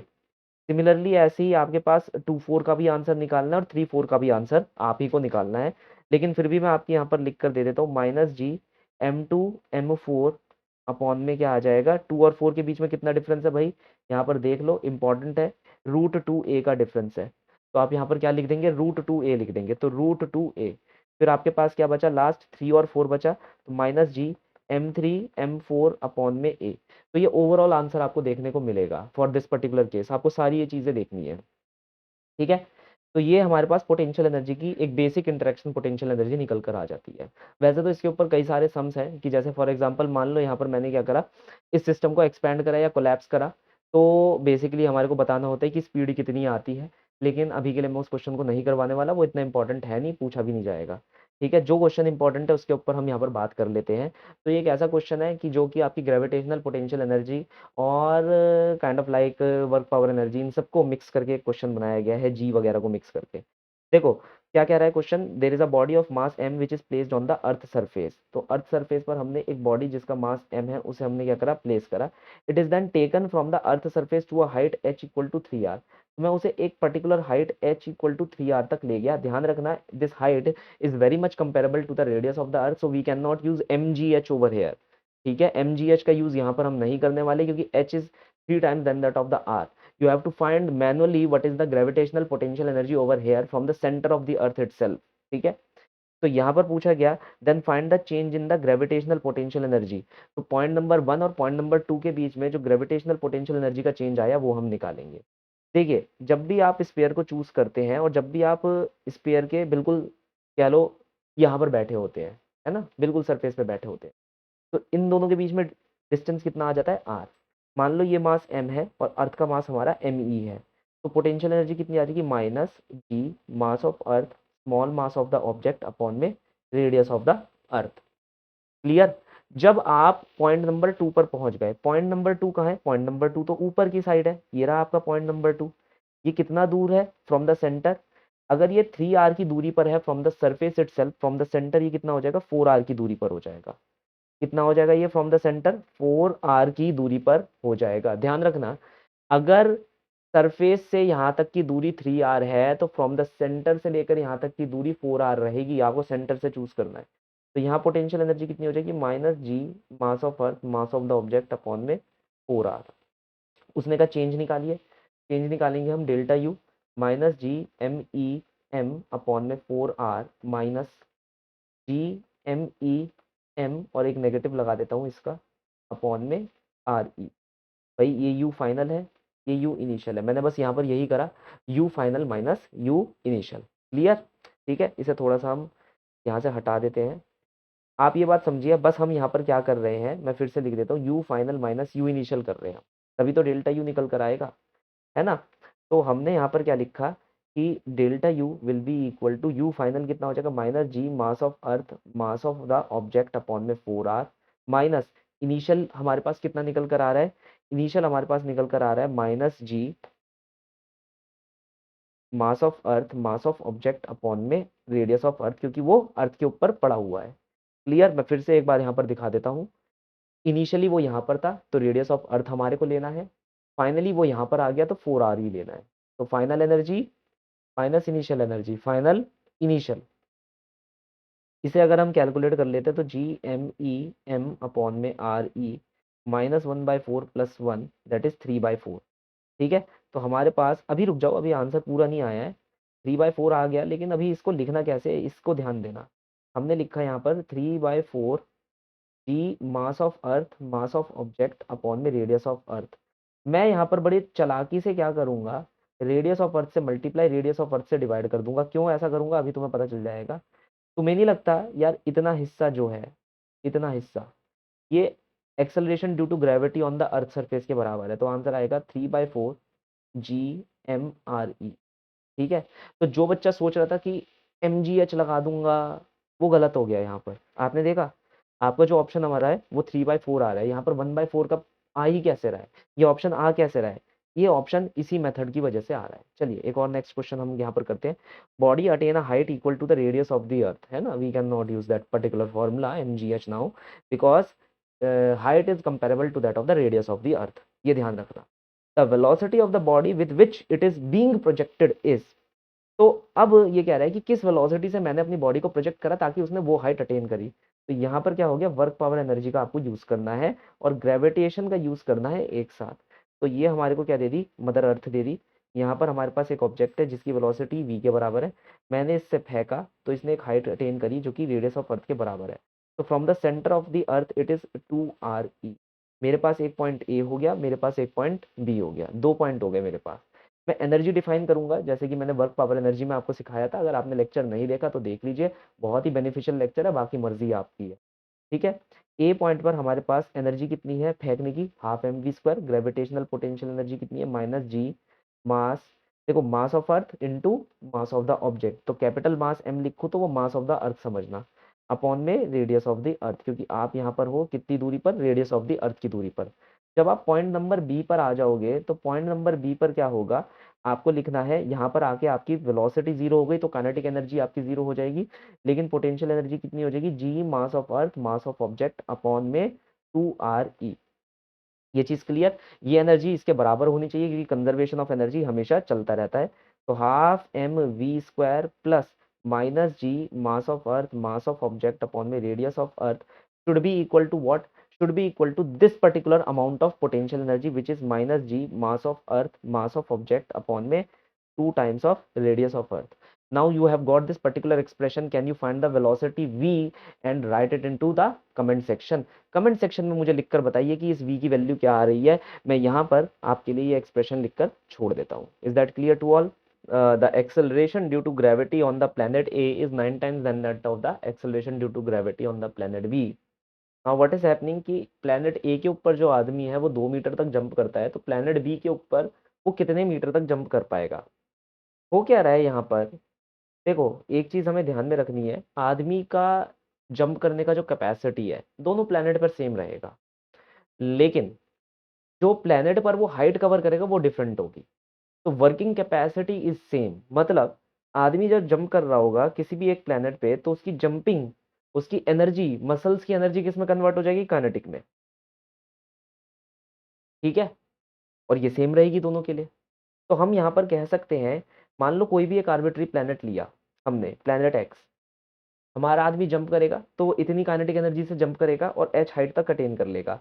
तो ये सारी काइनेटिक एनर्जी किस में चेंज हो गई? पोटेंशियल एनर्जी में। तो हम यहाँ पर लिख सकते हैं कि mgh equal to half mv², है ना, where this is the working capacity, जो मतलब एनर्जी हमारा आदमी लगा सकता है। अब आदमी दोनों प्लेनेट पे सेम ही एनर्जी लगा सकता है, सेम अमाउंट ऑफ एनर्जी। तो हम यहाँ पर लिखेंगे mgah इक्वल टू mgbhb। ठीक है। तुम कहोगे सर आपने दोनों की पोटेंशियल एनर्जी क्यों सेम कर दी? क्योंकि दोनों के ऊपर जो काइनेटिक एनर्जी लगा रहा है वो तो सेम है ना, और वही काइनेटिक एनर्जी पोटेंशियल एनर्जी में चेंज हो जाएगी। अब जी ए की वैल्यू क्या दे रखी है? 9 टाइम्स ऑफ जी बी। कितनी दे रखी है? 9 टाइम्स ऑफ जी बी। और फिर हम यहाँ पर क्या करेंगे, हम इसे लिखेंगे इंटू एच ए की वैल्यू कितनी दे रखी है? 2 metre. That will be equal to G B into H B. तो आंसर कितना निकल कर आ जाएगा? 18 मीटर। तो यहाँ एच बी की वैल्यू हमारे पास कितनी निकल कर आ गई? 18 मीटर। तो मेन चीज हमें बस यहाँ पर एक ही चीज देखनी है कि भाई जो हमारा व्यक्ति है वो सेम अमाउंट ऑफ एनर्जी दोनों जगह पर लगा सकता है और एक पर्टिकुलर हाइट अटेन कर सकता है। हाइट में डिफरेंस आ जाएगा फॉर ऑब्वियस रीजंस, लेकिन उसके एफर्ट में डिफरेंस नहीं आएगा। ये वाला क्वेश्चन बहुत ही, ये कह लो, अटमोस्ट इंपॉर्टेंट क्वेश्चन है, और मैं इसको दे रहा हूँ होमवर्क। देखते हैं कौन कर पाएगा इतना सब कुछ करवाने के बाद। ये होमवर्क क्वेश्चन है, नोट कर लो इसको अभी। ठीक है। और मुझे बताना कि भाई ऑप्शंस में कौन सा ऑप्शन करेक्ट है। ग्रेविटेशनल पोटेंशियल की बात करेंगे due to a point mass and the ring. तो gravitational potential due to a point mass हमारे पास कितना होता है? जी एम अपॉन में आर। अब यहाँ पर एक चीज और कर लो, ये माइनस में आएगा क्योंकि पोटेंशियल एनर्जी हमारी माइनस में होती है। तो माइनस जी एम अपॉन में आर। पोटेंशियल एनर्जी का फॉर्मूला क्या था? माइनस जी M1 M2 अपॉन में आर, है ना। तो आपने यहाँ पर क्या करा, आपने इंस्टेड ऑफ M2 आपने एक यूनिट मास ले लिया। क्या ले लिया? Unit mass. तो अब जब हमने वर्ग करा, नहीं हमने नहीं करा वैसे तो, जब M1 ने वर्ग करा कि एक यूनिट पॉजिटिव मास को इंफिनिटी से अपने पास तक लेकर आए, तो वो जो वह वर्क है वही तो आपका वो पोटेंशियल बन गया। वही आपका क्या कहलाएगा? पोटेंशियल कहलाएगा। भाई पहले वो M2 एक निर्धारित मास को लेकर आ रहा था, अब वो सिर्फ एक यूनिट मास को लेकर आ रहा है। तो हमने कहा कि अगर स्पेसिफाइड मास है यूनिट मास, तो हम उसको पोटेंशियल एनर्जी ना बोलकर पोटेंशियल बोलेंगे। ये हमारा पोटेंशियल का आंसर आएगा। इन दोनों से हम एक फॉर्मूला बना सकते हैं, V is equal to U upon में M2। Is that clear? Clear. ठीक है। खैर, हमारे को क्या है, हमने पॉइंट की वजह से आंसर लिख दिया। जैसे मान लो ये तुम्हारा मास m है, एट अ डिस्टेंस r आप यहाँ पोटेंशियल लिखना चाह रहे हो, तो आप ये फॉर्मूला दिखा सकते हो। मेन बात आई रिंग की। जैसे मान लो ये रिंग है जिसका मास m है, एट अ डिस्टेंस x आप यहाँ पर पोटेंशियल निकालना चाहते हो, तो ये आंसर आएगा आपके पास माइनस जी एम अपॉन में under root of r² plus x², where r is the radius of the ring. इसका जो ग्राफ बनेगा वो कुछ ऐसा देखने को बनेगा। मतलब पोटेंशियल एट द सेंटर सबसे ज्यादा मैक्सिमम होगा। पोटेंशियल सेंटर पर क्या होगा? मैक्सिमम होगा, माइनस जी एम अपॉन में आर के बराबर। ये आपको ध्यान रखना है। ये आपका ग्राफ है, नीचे इसलिए बन रहा है क्योंकि ये नेगेटिव होता है। ठीक है sir. Potential due to spherical shell and sphere. तो मान लो ये हमारे पास एक स्पेरिकल शेल है। ठीक है सर। ये सेंटर सी है। हमने यहाँ 3 पॉइंट ले लिए, पॉइंट नंबर 1, देन हमने ले लिया पॉइंट नंबर 2, एंड देन हमने ले लिया पॉइंट नंबर 3। 3 पॉइंट ले लिए। पॉइंट नंबर 1 पे जो पोटेंशियल रहेगा वो सरफेस के बराबर ही रहेगा। तो V1 is equal to V2 is equal to minus G M upon में radius of the shell itself. अगर शेल का केस है, शेल के अंदर हमारी जो फील्ड होती है वो 0 होती है, तो पोटेंशियल हमारा कांस्टेंट रहता है। पॉइंट नंबर 3 जो कि लेटेस्ट से हम एक्स डिस्टेंस की दूरी पर है, वो होगा माइनस जी एम अपॉन में एक्स। तो यहाँ पर अगर हम मान लो पोटेंशियल वर्सेस एक्स का कर्व बनाते हैं, तो सबसे पहले इनसाइड किसी भी पॉइंट पर जो पोटेंशियल निकल कर आ रहा है हमारा, कैसा निकल कर आ रहा है? कांस्टेंट। तो हम उसे ऐसे दिखाएंगे, सॉलिड लाइन से दिखाएंगे। ठीक है। और वो क्योंकि वो कांस्टेंट है तो लिख भी दूंगा माइनस जी एम अपॉन में रेडियस ऑफ द शेल के बराबर। ठीक है। तो थोड़ा सा इस तरफ कर देते हैं। आई डोंट थिंक सो कि ये दिख रहा होगा स्टूडेंट्स को। थोड़ा सा इस तरफ, ये अब दिखना शुरू हो जाएगा। ठीक है सर। एंड देन उसके बाद 1/x की प्रोपोर्शनैलिटी होती है, तो उसे हम ऐसे दिखाएंगे। तो ये हमारे पास बेसिक कर्व आ जाएगा पोटेंशियल वर्सेस एक्स का। और याद रखना ये नेगेटिव पोटेंशियल है, नेगेटिव तभी मैं यहाँ पर मार्क कर रहा हूँ। अब हम आगे बढ़ते हैं, जो कि मेन चीज़ है हमारा सॉलिड स्फीयर की वजह से। तो सॉलिड स्फीयर का रिजल्ट सबसे ज़्यादा इंपॉर्टेंट हो जाता है, तो ध्यान रखिएगा किसी भी इनसाइड पॉइंट पर जो पोटेंशियल आएगी, किसी भी इनसाइड पॉइंट पर वो आएगी आपके पास कितनी, -gm में 2r³ 3r² -x²। ठीक है, किसी भी इनसाइड पॉइंट पे अभी भी जैसे ही आप सरफेस पर जाओगे तो पोटेंशियल की वैल्यू -gm में आर ऑफ स्फीयर के बराबर हो जाएगी, और आप बिल्कुल बाहर जाओगे तो अभी भी वो वही देखने को मिलेगी जो आपको पहले देखने को मिल रही थी, gm/x। ठीक है सर। अब इसका कर्व बनाना हमारे लिए क्या हो जाता है, इंपॉर्टेंट हो जाता है। तो इसका कर्व हम सीख लेते हैं, थोड़ा सा बड़ा बनाएंगे।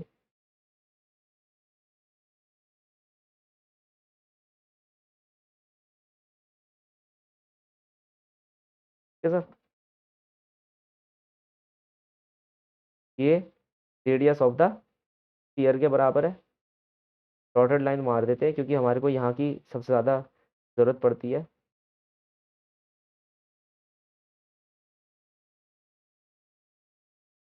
ऐसे ले लेते हैं।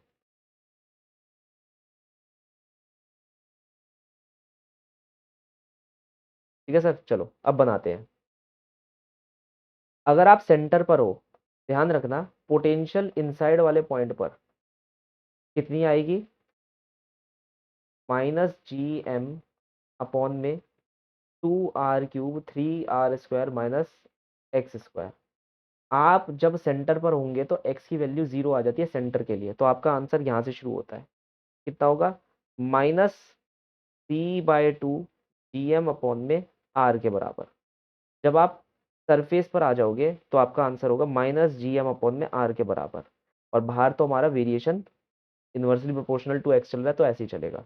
लेकिन उससे पहले हमारा जो वेरिएशन है वो कुछ आपको ऐसा देखने को मिलेगा, पैराबोलिक काइंड का। तो ऐसे ये एस टाइप का कर्व आपको देखने को मिलेगा। ठीक है, कैसा, ये एस टाइप का कर्व आपको देखने को मिलेगा।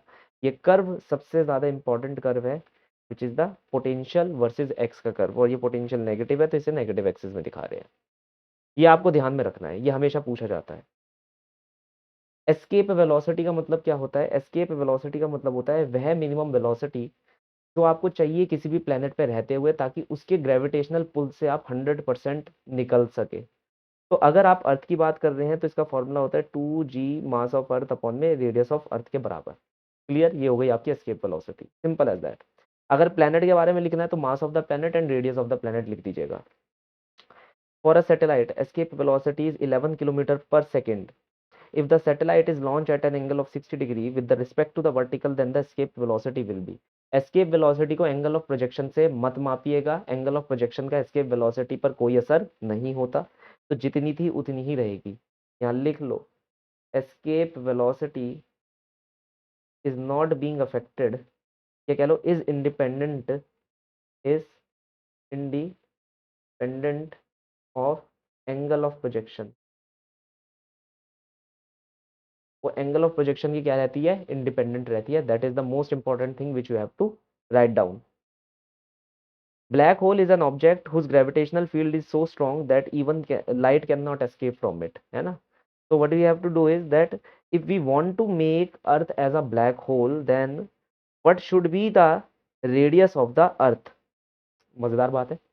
देखो, ब्लैक होल एक ऐसा ऑब्जेक्ट है जहां पर से लाइट भी एस्केप ना कर पाए, तो हम ये मानते हैं कि बेयर मिनिमम लाइट एस्केप कर सकती है। अब लाइट अगर एस्केप नहीं कर पा रही है, देखो even light can not escape, तो क्या एस्केप करेगा, फिर तो एस्केप वेलोसिटी मेरे पास हुई नहीं क्वेश्चन के हिसाब से। तो हम ये मानकर चलते हैं कि minimum bare minimum light escape कर सकती है।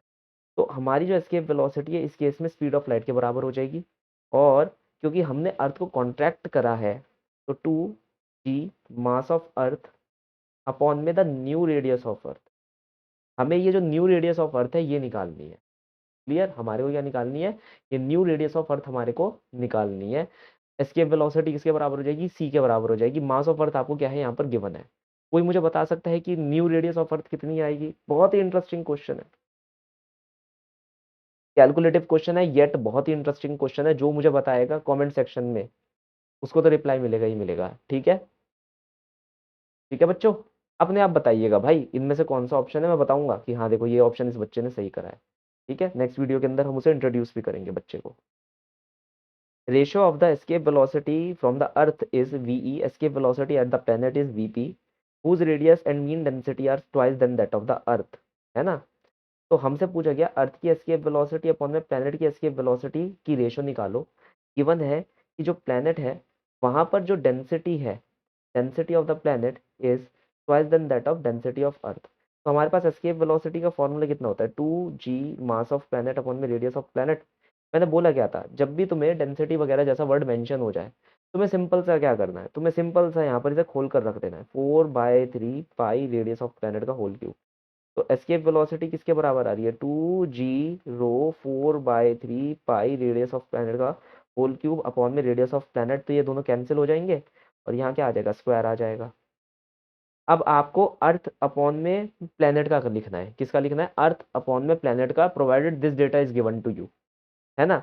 तो यहाँ पर से मैं लिख सकता हूँ escape velocity is directly proportional to under root of rho into R. Clear. और देख लेते हैं और कोई डेटा गिवन है, रेडियस, अच्छा रेडियस भी 2 गुना गिवन है, तो radius of the planet is 2 times of radius of earth. तो ये 2 चीजें हमारे को गिवन है और ये रिलेशन निकल कर आ रहा है हमारे पास। बाकी का रिलेशन मैं यहाँ से उड़ा देता हूँ, मेरे को कोई भी जरूरत नहीं है। ठीक है सर। तो हमने क्या करा, वी ई अपॉन में V P, rho E R E, rho P R P, 1/2 √2 is the simple answer. अगर हम यहाँ डेटा पुट करते हैं तो क्या आंसर आएगा, 1/2 √2 which is your option number A. ठीक है, आपको डेटा यहाँ पर गिवन है। Escape velocity from the earth surface is V, escape velocity from the surface of the planet whose mass and radius are 3 times. ये एक important question है, homework आप लोग करेंगे, मैं नहीं करने वाला। मैंने एक ऐसा क्वेश्चन सॉल्व कर दिया है, ये जिम्मेदारी आपकी है कि आप अब ये निकालिए यूजिंग द एस्केप वेलोसिटी। ठीक है सर। ऑर्बिटल वेलोसिटी के बारे में जान लेते हैं कि ऑर्बिटल वेलोसिटी क्या होती है। तो मान लो कि आपके पास प्लेनेट है जिसके अराउंड एक सैटेलाइट रिवॉल्व अराउंड कर रही है ना, ऑर्बिट के अंदर, जिस भी ऑर्बिट में है वो उसके अराउंड क्या कर रही है, रिवॉल्व अराउंड कर रही है। तो इसके अंदर जो भी इस सैटेलाइट की वेलोसिटी होगी उसे हम ऑर्बिटल वेलोसिटी कहेंगे। और वो हम कैसे निकाल सकते हैं, नेट ग्रेविटेशनल पुल को, where capital M is the mass of the planet itself and small M is the mass of the satellite, upon में are square where R is the radius of this particular orbit, that will be equal to M U square upon में R, M U square upon में R, U is the speed with which the planet is orbiting around the, oh sorry, which the satellite is orbiting around the planet, है ना। ये वो speed है जिसे हम orbital speed भी कह रहे हैं। तो यहाँ से हम इन दोनों को इक्वेट कर देंगे, इक्वेट करते तो एम से एम क्या हो जाएगा, कैंसिल आउट हो जाएगा। तो यू की वैल्यू हमारे पास क्या निकल कर आ जाएगी, under root of G M upon में आर, है ना। ये हमारे पास आंसर निकल कर आ रहा है, where R is the radius of the planet. इसके अंदर मैं एक और चीज आपको बताना चाहूंगा, R is not the radius of the planet, sorry, mind that, R is the radius of the orbit. ठीक है, R is the radius of the orbit, ये ऑर्बिट की रेडियस है। हाँ, मैं अब क्या चीज बताना चाह रहा हूँ, वो एकदम से दिमाग के अंदर जम्बल अप हो गई, सारी चीजें एक साथ आ गई। एक केस दिया जाता है जब radius of orbit radius of earth के बराबर होता है। इस केस में क्या होता है कि हम सैटेलाइट को बहुत ही नीचे से फेंकते हैं। जैसे मान लो मैंने एक बॉल पकड़ी और ऐसे देकर मारी, मतलब उसकी जो हाइट होती है सैटेलाइट की फ्रॉम द अर्थ सरफेस वो बहुत छोटी होती है। ऐसा भी नहीं कि मैंने यहाँ से मारी, पता चला यहाँ से मारी, पड़ोसी के घर में पत्थर पहुंच गया, वो कहेगा क्या कर रहा था, मैं कहूँगा भाई सैटेलाइट को पहुंचा रहा था, वो कहेगा अब चल थाने, अब मैं तुझे पहुंचाता हूँ। ठीक है। तो मेन चीज़ क्या है, ध्यान रखना, एक पर्टिकुलर हाइट से हम फेंकते हैं और ये जो पर्टिकुलर हाइट होती है ये ज़्यादा बड़ी नहीं होती है, ये कंपेरेबल होती है, मतलब बहुत ही कम होती है, रेडियस से तो बहुत ही ज़्यादा कम होती है। तो ये जो आपकी धरती है, आप बस इससे यहाँ से फेंक रहे हो, तो ये हाइट इतनी ज़्यादा छोटी है कि रेडियस ऑफ द ऑर्बिट धरती की रेडियस के बराबर हो जाता है, क्योंकि आपको सेंटर से इस ऑर्बिट तक की दूरी लेनी है। तो वो लगभग लगभग आर ई के बराबर ही आती है। ठीक है। तो इस केस के अंदर जो ऑर्बिटल वेलोसिटी है, अगर आप देखेंगे तो उसका फार्मूला निकल कर आता है जी एम अपॉन में आर ई। और अगर आप एस्केप वेलोसिटी को देखें तो उसका फार्मूला है 2 GM अपॉन में आर ई, यही है। इन दोनों को डिवाइड करें तो वी ओ अपॉन में वी ई इक्वल टू 1/√2। तो V E is √2 times of V O. सिर्फ यही एक केस होता है जो तुमसे ज़्यादातर पूछा जाता है, लेकिन इस केस में ये अप्रोक्सीमेशन ध्यान रखना। नॉर्मल केसेस के अंदर ये ही रहने वाला है, इसमें ये जो आर है ये ऑर्बिट की रेडियस है। यहाँ पर जो ये आर है ये अर्थ की रेडियस है, क्योंकि आप बहुत करीब से फेंक रहे हैं, ज्यादा ऊपर से नहीं फेंक रहे हैं। ये इस तरीके से सरकमफ्रेंस बना रहा है कि यहाँ पर ये जो सरकमफ्रेंस बन रही है ये बिल्कुल अर्थ की सरकमफ्रेंस से चिपक रही है। क्लियर? खैर मैंने बता दिया। यहाँ पर हमारे को एक क्वेश्चन दे रखा है, क्या कह रहा है? The radii of circular orbit of two satellite A and B of the earth are 4r and r, ठीक है, respectively. If the speed of the satellite in the case of A is 3v, then the speed of satellite in the case of B will be, देखो पहले हम A का case choose करते हैं।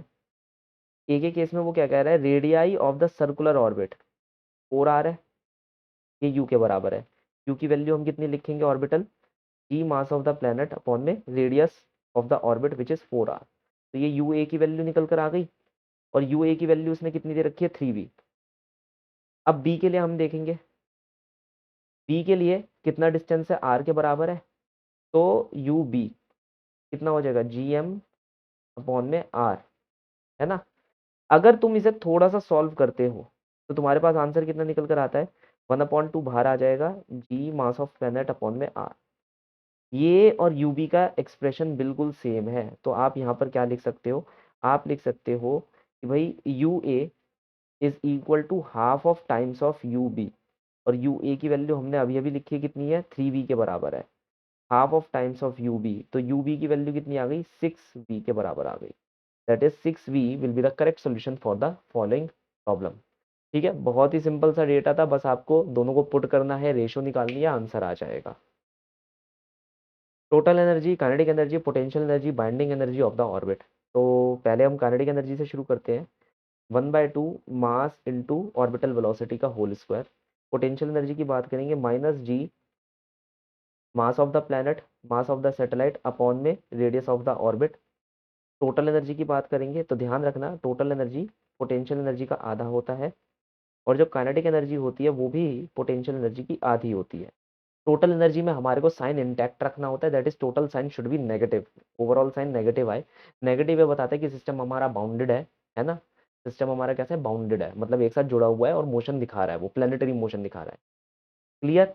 Binding energy का मतलब होता है मैं इतनी एनर्जी अपने सिस्टम को दे दूं सच दैट कि वो सिस्टम टूट जाए, वो बाउंडेड ना रहे, है ना।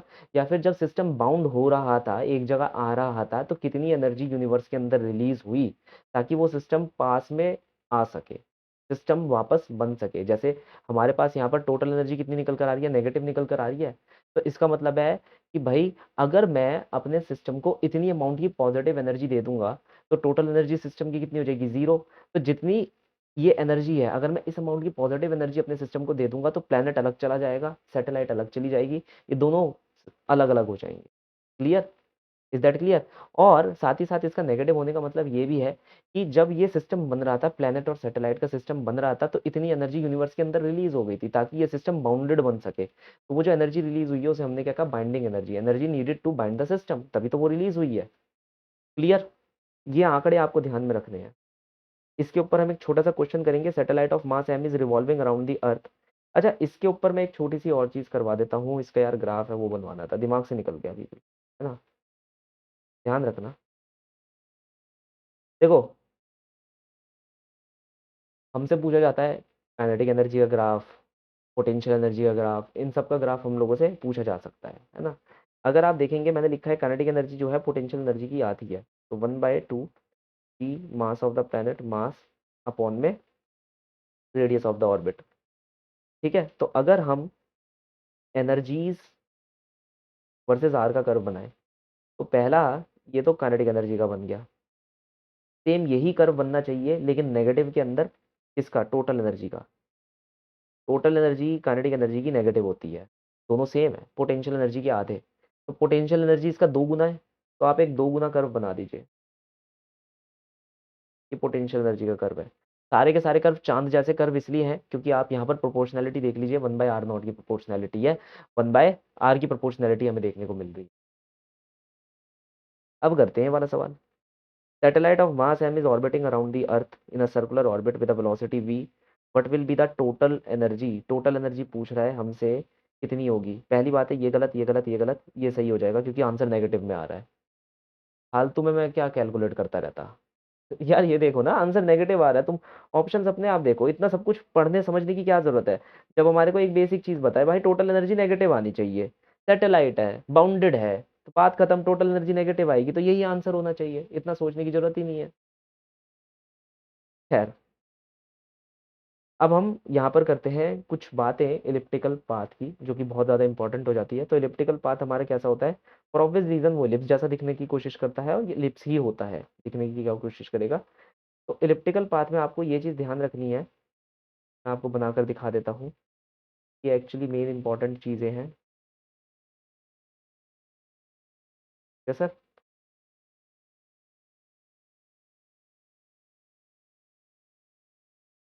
क्या सर? कैसा एलिप्स बन रहा है? या तो मैंने लाइन गलत डाली है, एलिप्स आड़ा टेढ़ा बन गया। चलो जाने दो इस एलिप्स को, ये एलिप्स हमारे डायग्राम के लायक नहीं है, हमें नया एलिप्स बनाना पड़ेगा।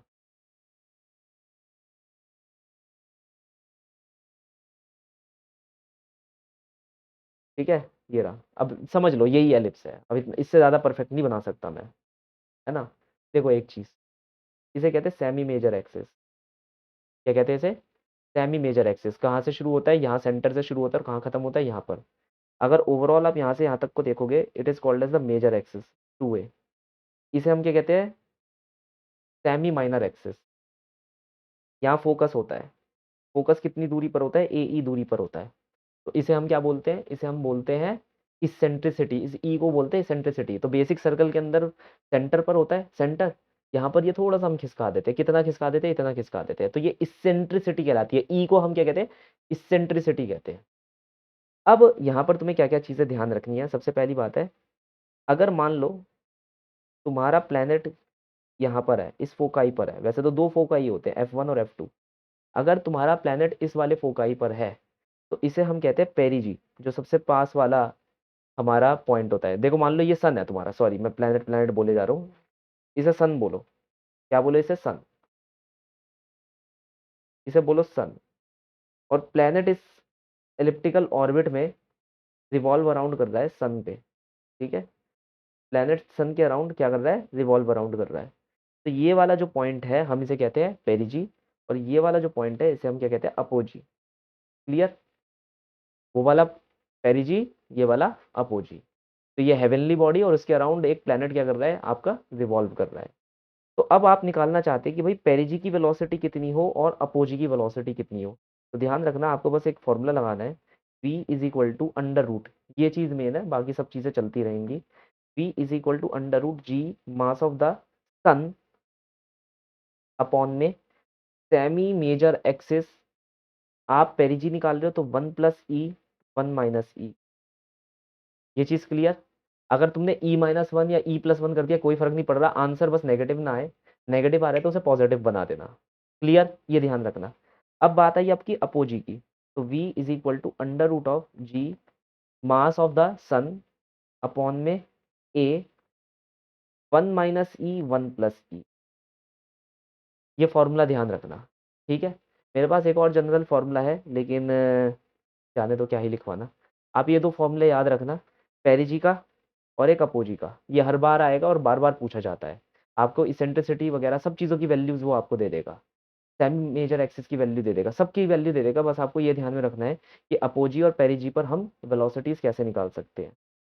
ठीक है, तो यही डिस्कशन थी हमारी इलिप्टिकल पाथ की। तो मैं लिख देता हूँ, अपोजी की वेलोसिटी आ रही है Gm/a 1 - ई 1 + ई, और पेरिजी की आ रही है Gm/a 1 + ई 1 - ई। ठीक है, अब ये प्रोजेक्टेड वेलोसिटी वर्सेस पाथ करेंगे। मेरे दिमाग में एक और चीज़ आ गई जो मैं तुम्हारे को यहाँ शेयर करना चाहूँगा। मान लो ये हमारा एलिप्स है, ये हमारा सन है, ये तुम्हारा प्लेनेट है। होगा क्या, प्लेनेट के ऊपर जो फोर्स लग रही है, ग्रेविटेशनल फोर्स, वो कुछ ऐसी लग रही होगी।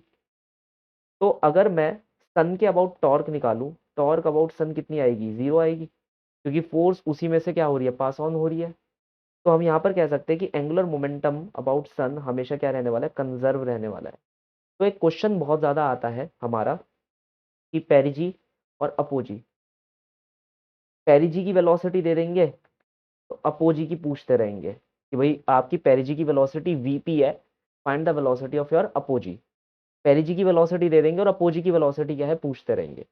तो उस केस में हमारे को क्या करना है, हमें डायरेक्टली एंगुलर मोमेंटम कंजर्व कर देना है। हम कहेंगे मास पेरिजी की वेलोसिटी इनटू पेरिजी का डिस्टेंस, यहाँ से यहाँ तक का डिस्टेंस क्या हो गया, पेरिजी का डिस्टेंस आरपी। फिर हम क्या लिखेंगे, मास अपोजी की वेलोसिटी और अपोजी का डिस्टेंस। अब मान लो तुम पेरिजी और अपोजी का डिस्टेंस निकालना चाहते हो, है ना, तो ध्यान रखना अपोजी का डिस्टेंस होता है ए वन प्लस ई और पेरिजी का डिस्टेंस होता है ए वन माइनस ई। अगर तुम्हारे को ए और ई की वैल्यू दे रखी है तो आप निकाल सकते हो, नहीं दे रखी तो ए और ये आर ए और आर पी की वैल्यू मतलब अपोजी का डिस्टेंस और पेरिजी का डिस्टेंस आपको गिवन होगा क्वेश्चन के अंदर, तो आप ये इक्वेशन लगा देना एंगुलर मोमेंटम कंजर्वेशन की और उसमें से मास को हटा देना। तो आपके पास यहाँ पर आंसर निकल कर आ जाएगा कि भाई मेरी अपोजी की वेलोसिटी कितनी है अगर पेरिजी की गिवन है, तो other two values will be given to you. चलो अब हम पढ़ लेते हैं प्रोजेक्टेड वेलोसिटी वर्सेस पाथ।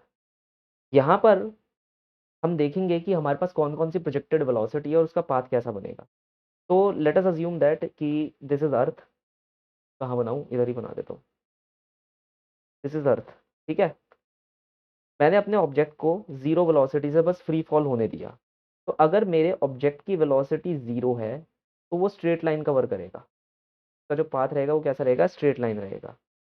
दूसरा, अगर मैंने एक ऐसी वेलोसिटी दी जो जीरो से थोड़ी सी बड़ी हो लेकिन ऑर्बिटल वेलोसिटी से कम हो, तो कैसा पाथ कवर करेगा वो, तब वो कवर करेगा एलिप्टिकल पाथ। क्योंकि अगर मैंने मान लो उसको ऑर्बिटल वेलोसिटी के बराबर कोई वेलोसिटी दे दी तो वो सर्कुलर पाथ कवर करेगा। हमने डेरिवेशन में भी देखा है कि ऑर्बिटल वेलोसिटी की डेरिवेशन तभी निकल कर आती है जब हमने हमने अपनी ट्रेजेक्टरी या अपने ऑर्बिट को क्या मानना है, सर्कुलर मानना है। तो जब भी ऑर्बिटल हो तो सर्कुलर ही कवर कर सकता है। क्लियर। अगर वेलोसिटी ऑर्बिटल से ज्यादा हो जाए लेकिन एस्केप से कम हो जाए तो भी इलिप्टिकल पाथ वो कवर करेगा, है ना।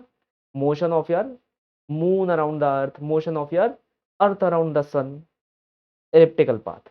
क्लियर। इस वाले केस में पांचवा केस हमारा कौन सा हो जाता है, अगर मान लो एस्केप वेलोसिटी के बराबर आ जाए तो वो पैराबोलिक पाथ कवर करेगा क्योंकि अनबाउंड हो जाएगा, एनर्जी जीरो हो जाएगी। अब छठा, अगर वो एस्केप वेलोसिटी से भी ज्यादा वेलोसिटी हो, उसकी ऑब्जेक्ट की वेलोसिटी इतनी हो कि वो एस्केप से ज्यादा हो जाए, मतलब मैं इस वेलोसिटी से इसे फेंकूं कि वो एस्केप से भी ज्यादा हो जाए, बहुत ज्यादा हो जाए, तो वो हाइपरबॉलिक पाथ कवर करेगा। कैसा, हाइपरबॉलिक पाथ। तो ये सारे पाथ आपको पता होने चाहिए, ये बिल्कुल जैसे मुझे याद है वैसे कि भाई अगर ऑर्बिटल से कम है, ऑर्बिटल वेलोसिटी से कम है तो एक इलिप्टिकल पाथ कवर कर लेगा, ऑर्बिटल के बराबर है तो भाई एक सर्कुलर पाथ कवर कर लेगा। ठीक है, एस्केप से कम है लेकिन ऑर्बिटल से ज़्यादा है तो एक इलिप्टिकल पाथ कवर कर लेगा, बड़ा एलिप्स कवर कर लेगा।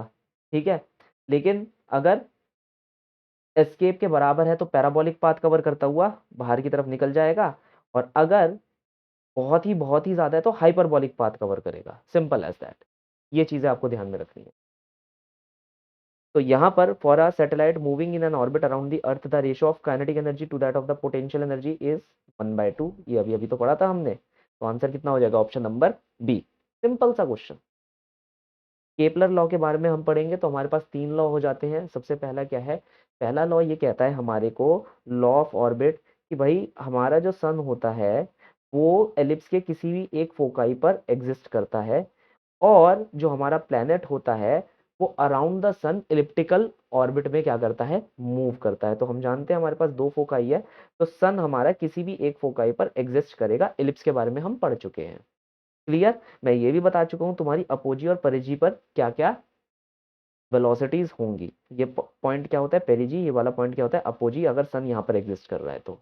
ये पहला लॉ था। देन हमारे पास दूसरा लॉ आ जाता है। अच्छा, उसका सीधा क्वेश्चन मैंने यहाँ रख रखा है। तो दूसरा लॉ हमारे को क्या कहता है, दूसरा लॉ ये कहता है कि भाई अगर ये सन है आपका, ये प्लेनेट है, प्लेनेट पोजीशन P1 से P2 गया, प्लेनेट पोजीशन P1 से P2 गया तो उसने कुछ एरिया स्वेप्ट करा, मान लो एरिया 1। सिमिलरली यही सेम प्लेनेट मान लो P3 से P4 गया, तो यहाँ पर वो मान लो एरिया 2 स्वेप्ट करता है। तो हमें ये ध्यान में रखना है कि dA/dt ये कभी चेंज ना हो, जो rate of sweeping of area हो वो कभी चेंज ना हो, dA/dt हमेशा क्या रहे आपका, कांस्टेंट रहे। कहने का मतलब अगर वो एरिया A1 T1 टाइम में कवर करता है तो वो एरिया A2 T2 टाइम में कवर करेगा, तो A1 अपॉन में T1 should be equal to A2 upon में T2। एज सच ये मैक्रो स्केल पर मैं लिख सकता हूँ, है ना, लेकिन छोटे स्केल पर हमें ये लिखना होता है कि rate of change of area with respect to time should always be equal to constant. और इसकी वैल्यू क्या होती है, dA/dt की वैल्यू क्या होती है आपकी, L अपॉन में 2m होती है। Clear, where L is the angular momentum and m is the mass. Angular momentum से मैं आपको दो एक चीज और बता देता हूँ, वैसे मैं बता चुका हूँ ना कि angular momentum about this particular point sun will always remain constant, तो यस ये मैं बता चुका हूँ, बताने की जरूरत नहीं, सीधा हम अप्लाई करेंगे यहाँ पर।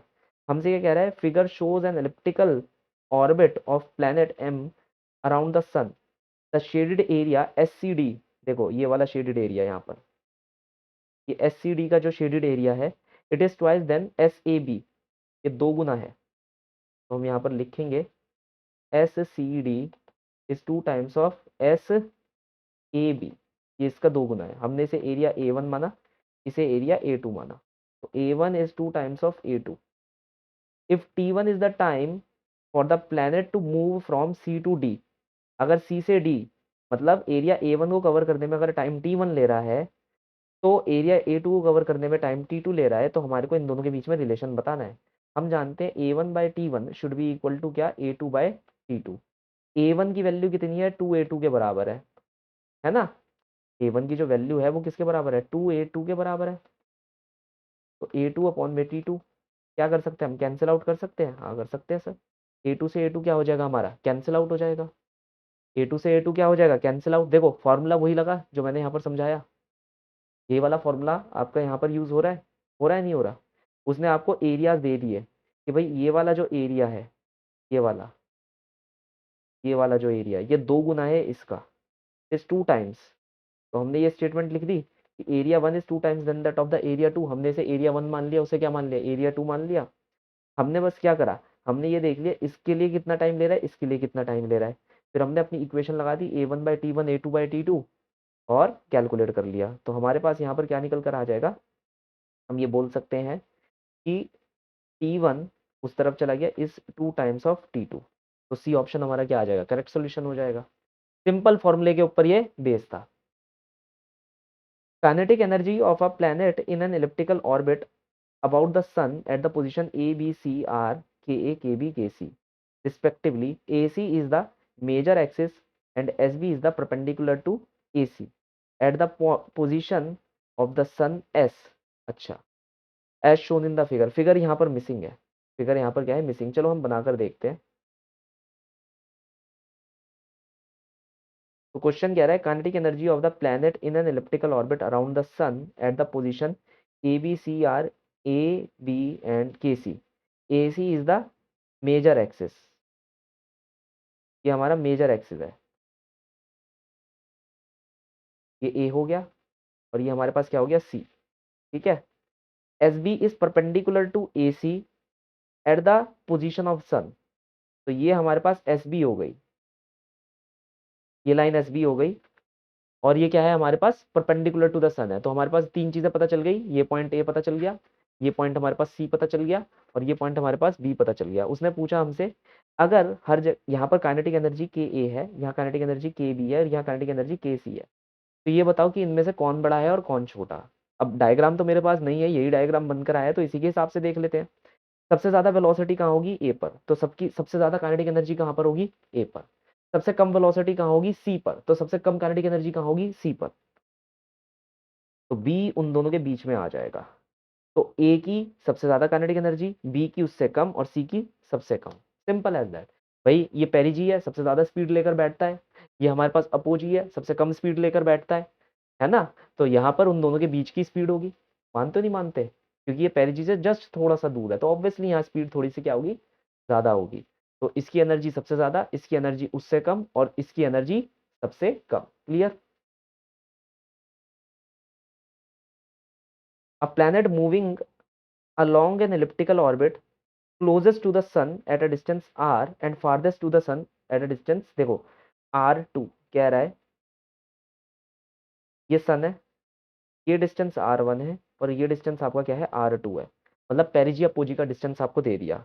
If v1 and v2 are the linear velocity at these points, यहाँ पर वेलोसिटी v1 है और यहाँ पर वेलोसिटी क्या है v2 है। तो हमसे पूछा गया कि v1 अपॉन में v2 की रेशो निकालनी है। We know that from the conservation of angular momentum r1 v1 equal to r2 v2 है ना। Angular momentum at first point should be equal to angular momentum at second point. तो r1 v1 r2 v2 हमने अभी पढ़ा था। rp क्या पढ़ा था हमने, rp vp equal to ra va, perigee apogee वाला जो कॉम्बिनेशन था, r of perigee velocity of perigee, r of apogee velocity of apogee, तो ये हमारे पास था। तो हमने इन दोनों को क्या कर दिया, इक्वेट कर दिया। तो बेसिकली यहाँ पर अगर मुझे v1 बाई वी की वैल्यू निकालनी है तो वो कितनी आ जाएगी, r2 बाय r1, है ना। तो ऑप्शन नंबर हमारा कौन सा सही हो जाएगा, ए ऑप्शन हमारा करेक्ट हो जाएगा, which is nothing but r2 upon में r1। क्लियर। इंपॉर्टेंट सवाल था केपलर सेकंड लॉ से। Let us study the third law. Third law कहता है square of time period is directly proportional to the cube of the semi major axis. यहाँ पर मैंने एक क्वेश्चन लिया है। क्वेश्चन कह रहा है कि आपके पास एक जियो स्टेशनरी सैटेलाइट है और ये 5 आर डिस्टेंस अबव है फ्रॉम द अर्थ सरफेस। तो ये पहली geostationary satellite 5 R distance above है फ्रॉम द अर्थ सरफेस, मतलब सेंटर से ये 6 आर के डिस्टेंस पर है। तो हमने इसका टाइम पीरियड लिखा T square is directly proportional to 6 R का होल क्यूब। ये ए वाली सैटेलाइट है। ऐसी एक और सैटेलाइट है बी, ये 2 आर डिस्टेंस ऊपर है, ठीक है। एक और सैटेलाइट है, देर इज अनदर सैटेलाइट, यहाँ लिखा है there is another satellite which is at a distance of 2 R above from the earth surface. लेकिन हमारे को इसका टाइम पीरियड नहीं दे रखा, ये भी नहीं बोल रखा कि ये सैटेलाइट जियो स्टेशनरी है। जियो स्टेशनरी हमारे पास ए वाली सैटेलाइट है। तो चाहे कोई भी सैटेलाइट हो वो ये लॉ तो फॉलो करती है। अब हमें ये ध्यान देना है कि फ्रॉम द अर्थ सेंटर ये कितनी दूरी पर होगा, 3 आर की दूरी पर होगा। हमारे को पता है जियो स्टेशनरी सैटेलाइट का जो टाइम पीरियड होता है वो 24 घंटे का होता है। तो हम यहाँ इन दोनों इक्वेशन को डिवाइड कर देंगे तो मेरे पास आएगा 24 अपॉन में टीबी का whole square that will be equal to 2 का होल क्यूब विच इज 8। ठीक है, ये फॉर्मूला हमें लिखना है। ये आपका अभी तो सर्कुलर ऑर्बिट है, तो सर्कुलर ऑर्बिट की रेडियस है 3 R 6 R from the center of the earth itself. Clear. और ये हमने क्या कर दिया, टाइम का स्क्वायर कर दिया एज पर द रूल। दोनों का हम रेशो ले लेंगे। रेशो लेने के बाद हम टीबी की वैल्यू लिखेंगे। टीबी की वैल्यू आएगी हमारे पास एक मिनट, ये 24 का होल स्क्वायर होगा। हाँ, तो टीबी की वैल्यू आएगी हमारे पास 24 का होल स्क्वायर अपॉन में 2 का whole cube under root, that is 24 upon में ये कितना हो जाएगा 8 का अंडर रूट। इसे मैं लिख सकता हूँ 24 अपॉन में 4 इंटू 2, 2 रूट 2। मैं रूट 2 से मल्टीप्लाई रूट 2 से डिवाइड कर सकता हूँ, तो ये आ जाएगा 6 कैंसिल होने के बाद। तो आपका आंसर कितना आया, 6 root 2। That is option number C will be the correct solution for the following problem. Clear. तो थोड़ा सा सिंप्लीफाई हमें कर लेना है, हमारा आंसर निकल कर आ जाएगा। ऐसे कुछ क्वेश्चन होते हैं जो हमारे क्या है, बेसिकली थर्ड लॉ पर डिपेंड करते हैं। तो माय डियर स्टूडेंट्स, बस आप लोगों के नीट में इतना ही है, बाकी इससे ज़्यादा नहीं है। कभी आप सोच रहे हो कि भाई ड्यूअल स्टार सिस्टम वगैरह है, वो आपके में नहीं है। तो आपको जो मेन फोकस रखना है वो इस लॉ पर सबसे ज़्यादा रखना है, और सेकंड लॉ में इस वाले क्वेश्चन पर सबसे ज़्यादा रखना है। ये वाला क्वेश्चन बहुत ही ज़्यादा इंपॉर्टेंट है और इस टाइप का क्वेश्चन बहुत ही ज़्यादा इंपॉर्टेंट है, बार बार पूछा जाएगा। यहाँ पर एक पॉजिटिव नोट के साथ हम अपने इस सेशन को एंड करते हैं। एंड बच्चों, अगर अच्छी लगी हो वीडियो तो लाइक शेयर एंड सब्सक्राइब कर दीजिएगा। नोट्स आपको टेलीग्राम पे मिल जाएंगे। कनेक्ट होना चाहते हैं तो आप मेरे से कनेक्ट हो सकते हैं on the Telegram and on the comment section also. So आपसे मिलते हैं नेक्स्ट क्लास के अंदर। Thank you.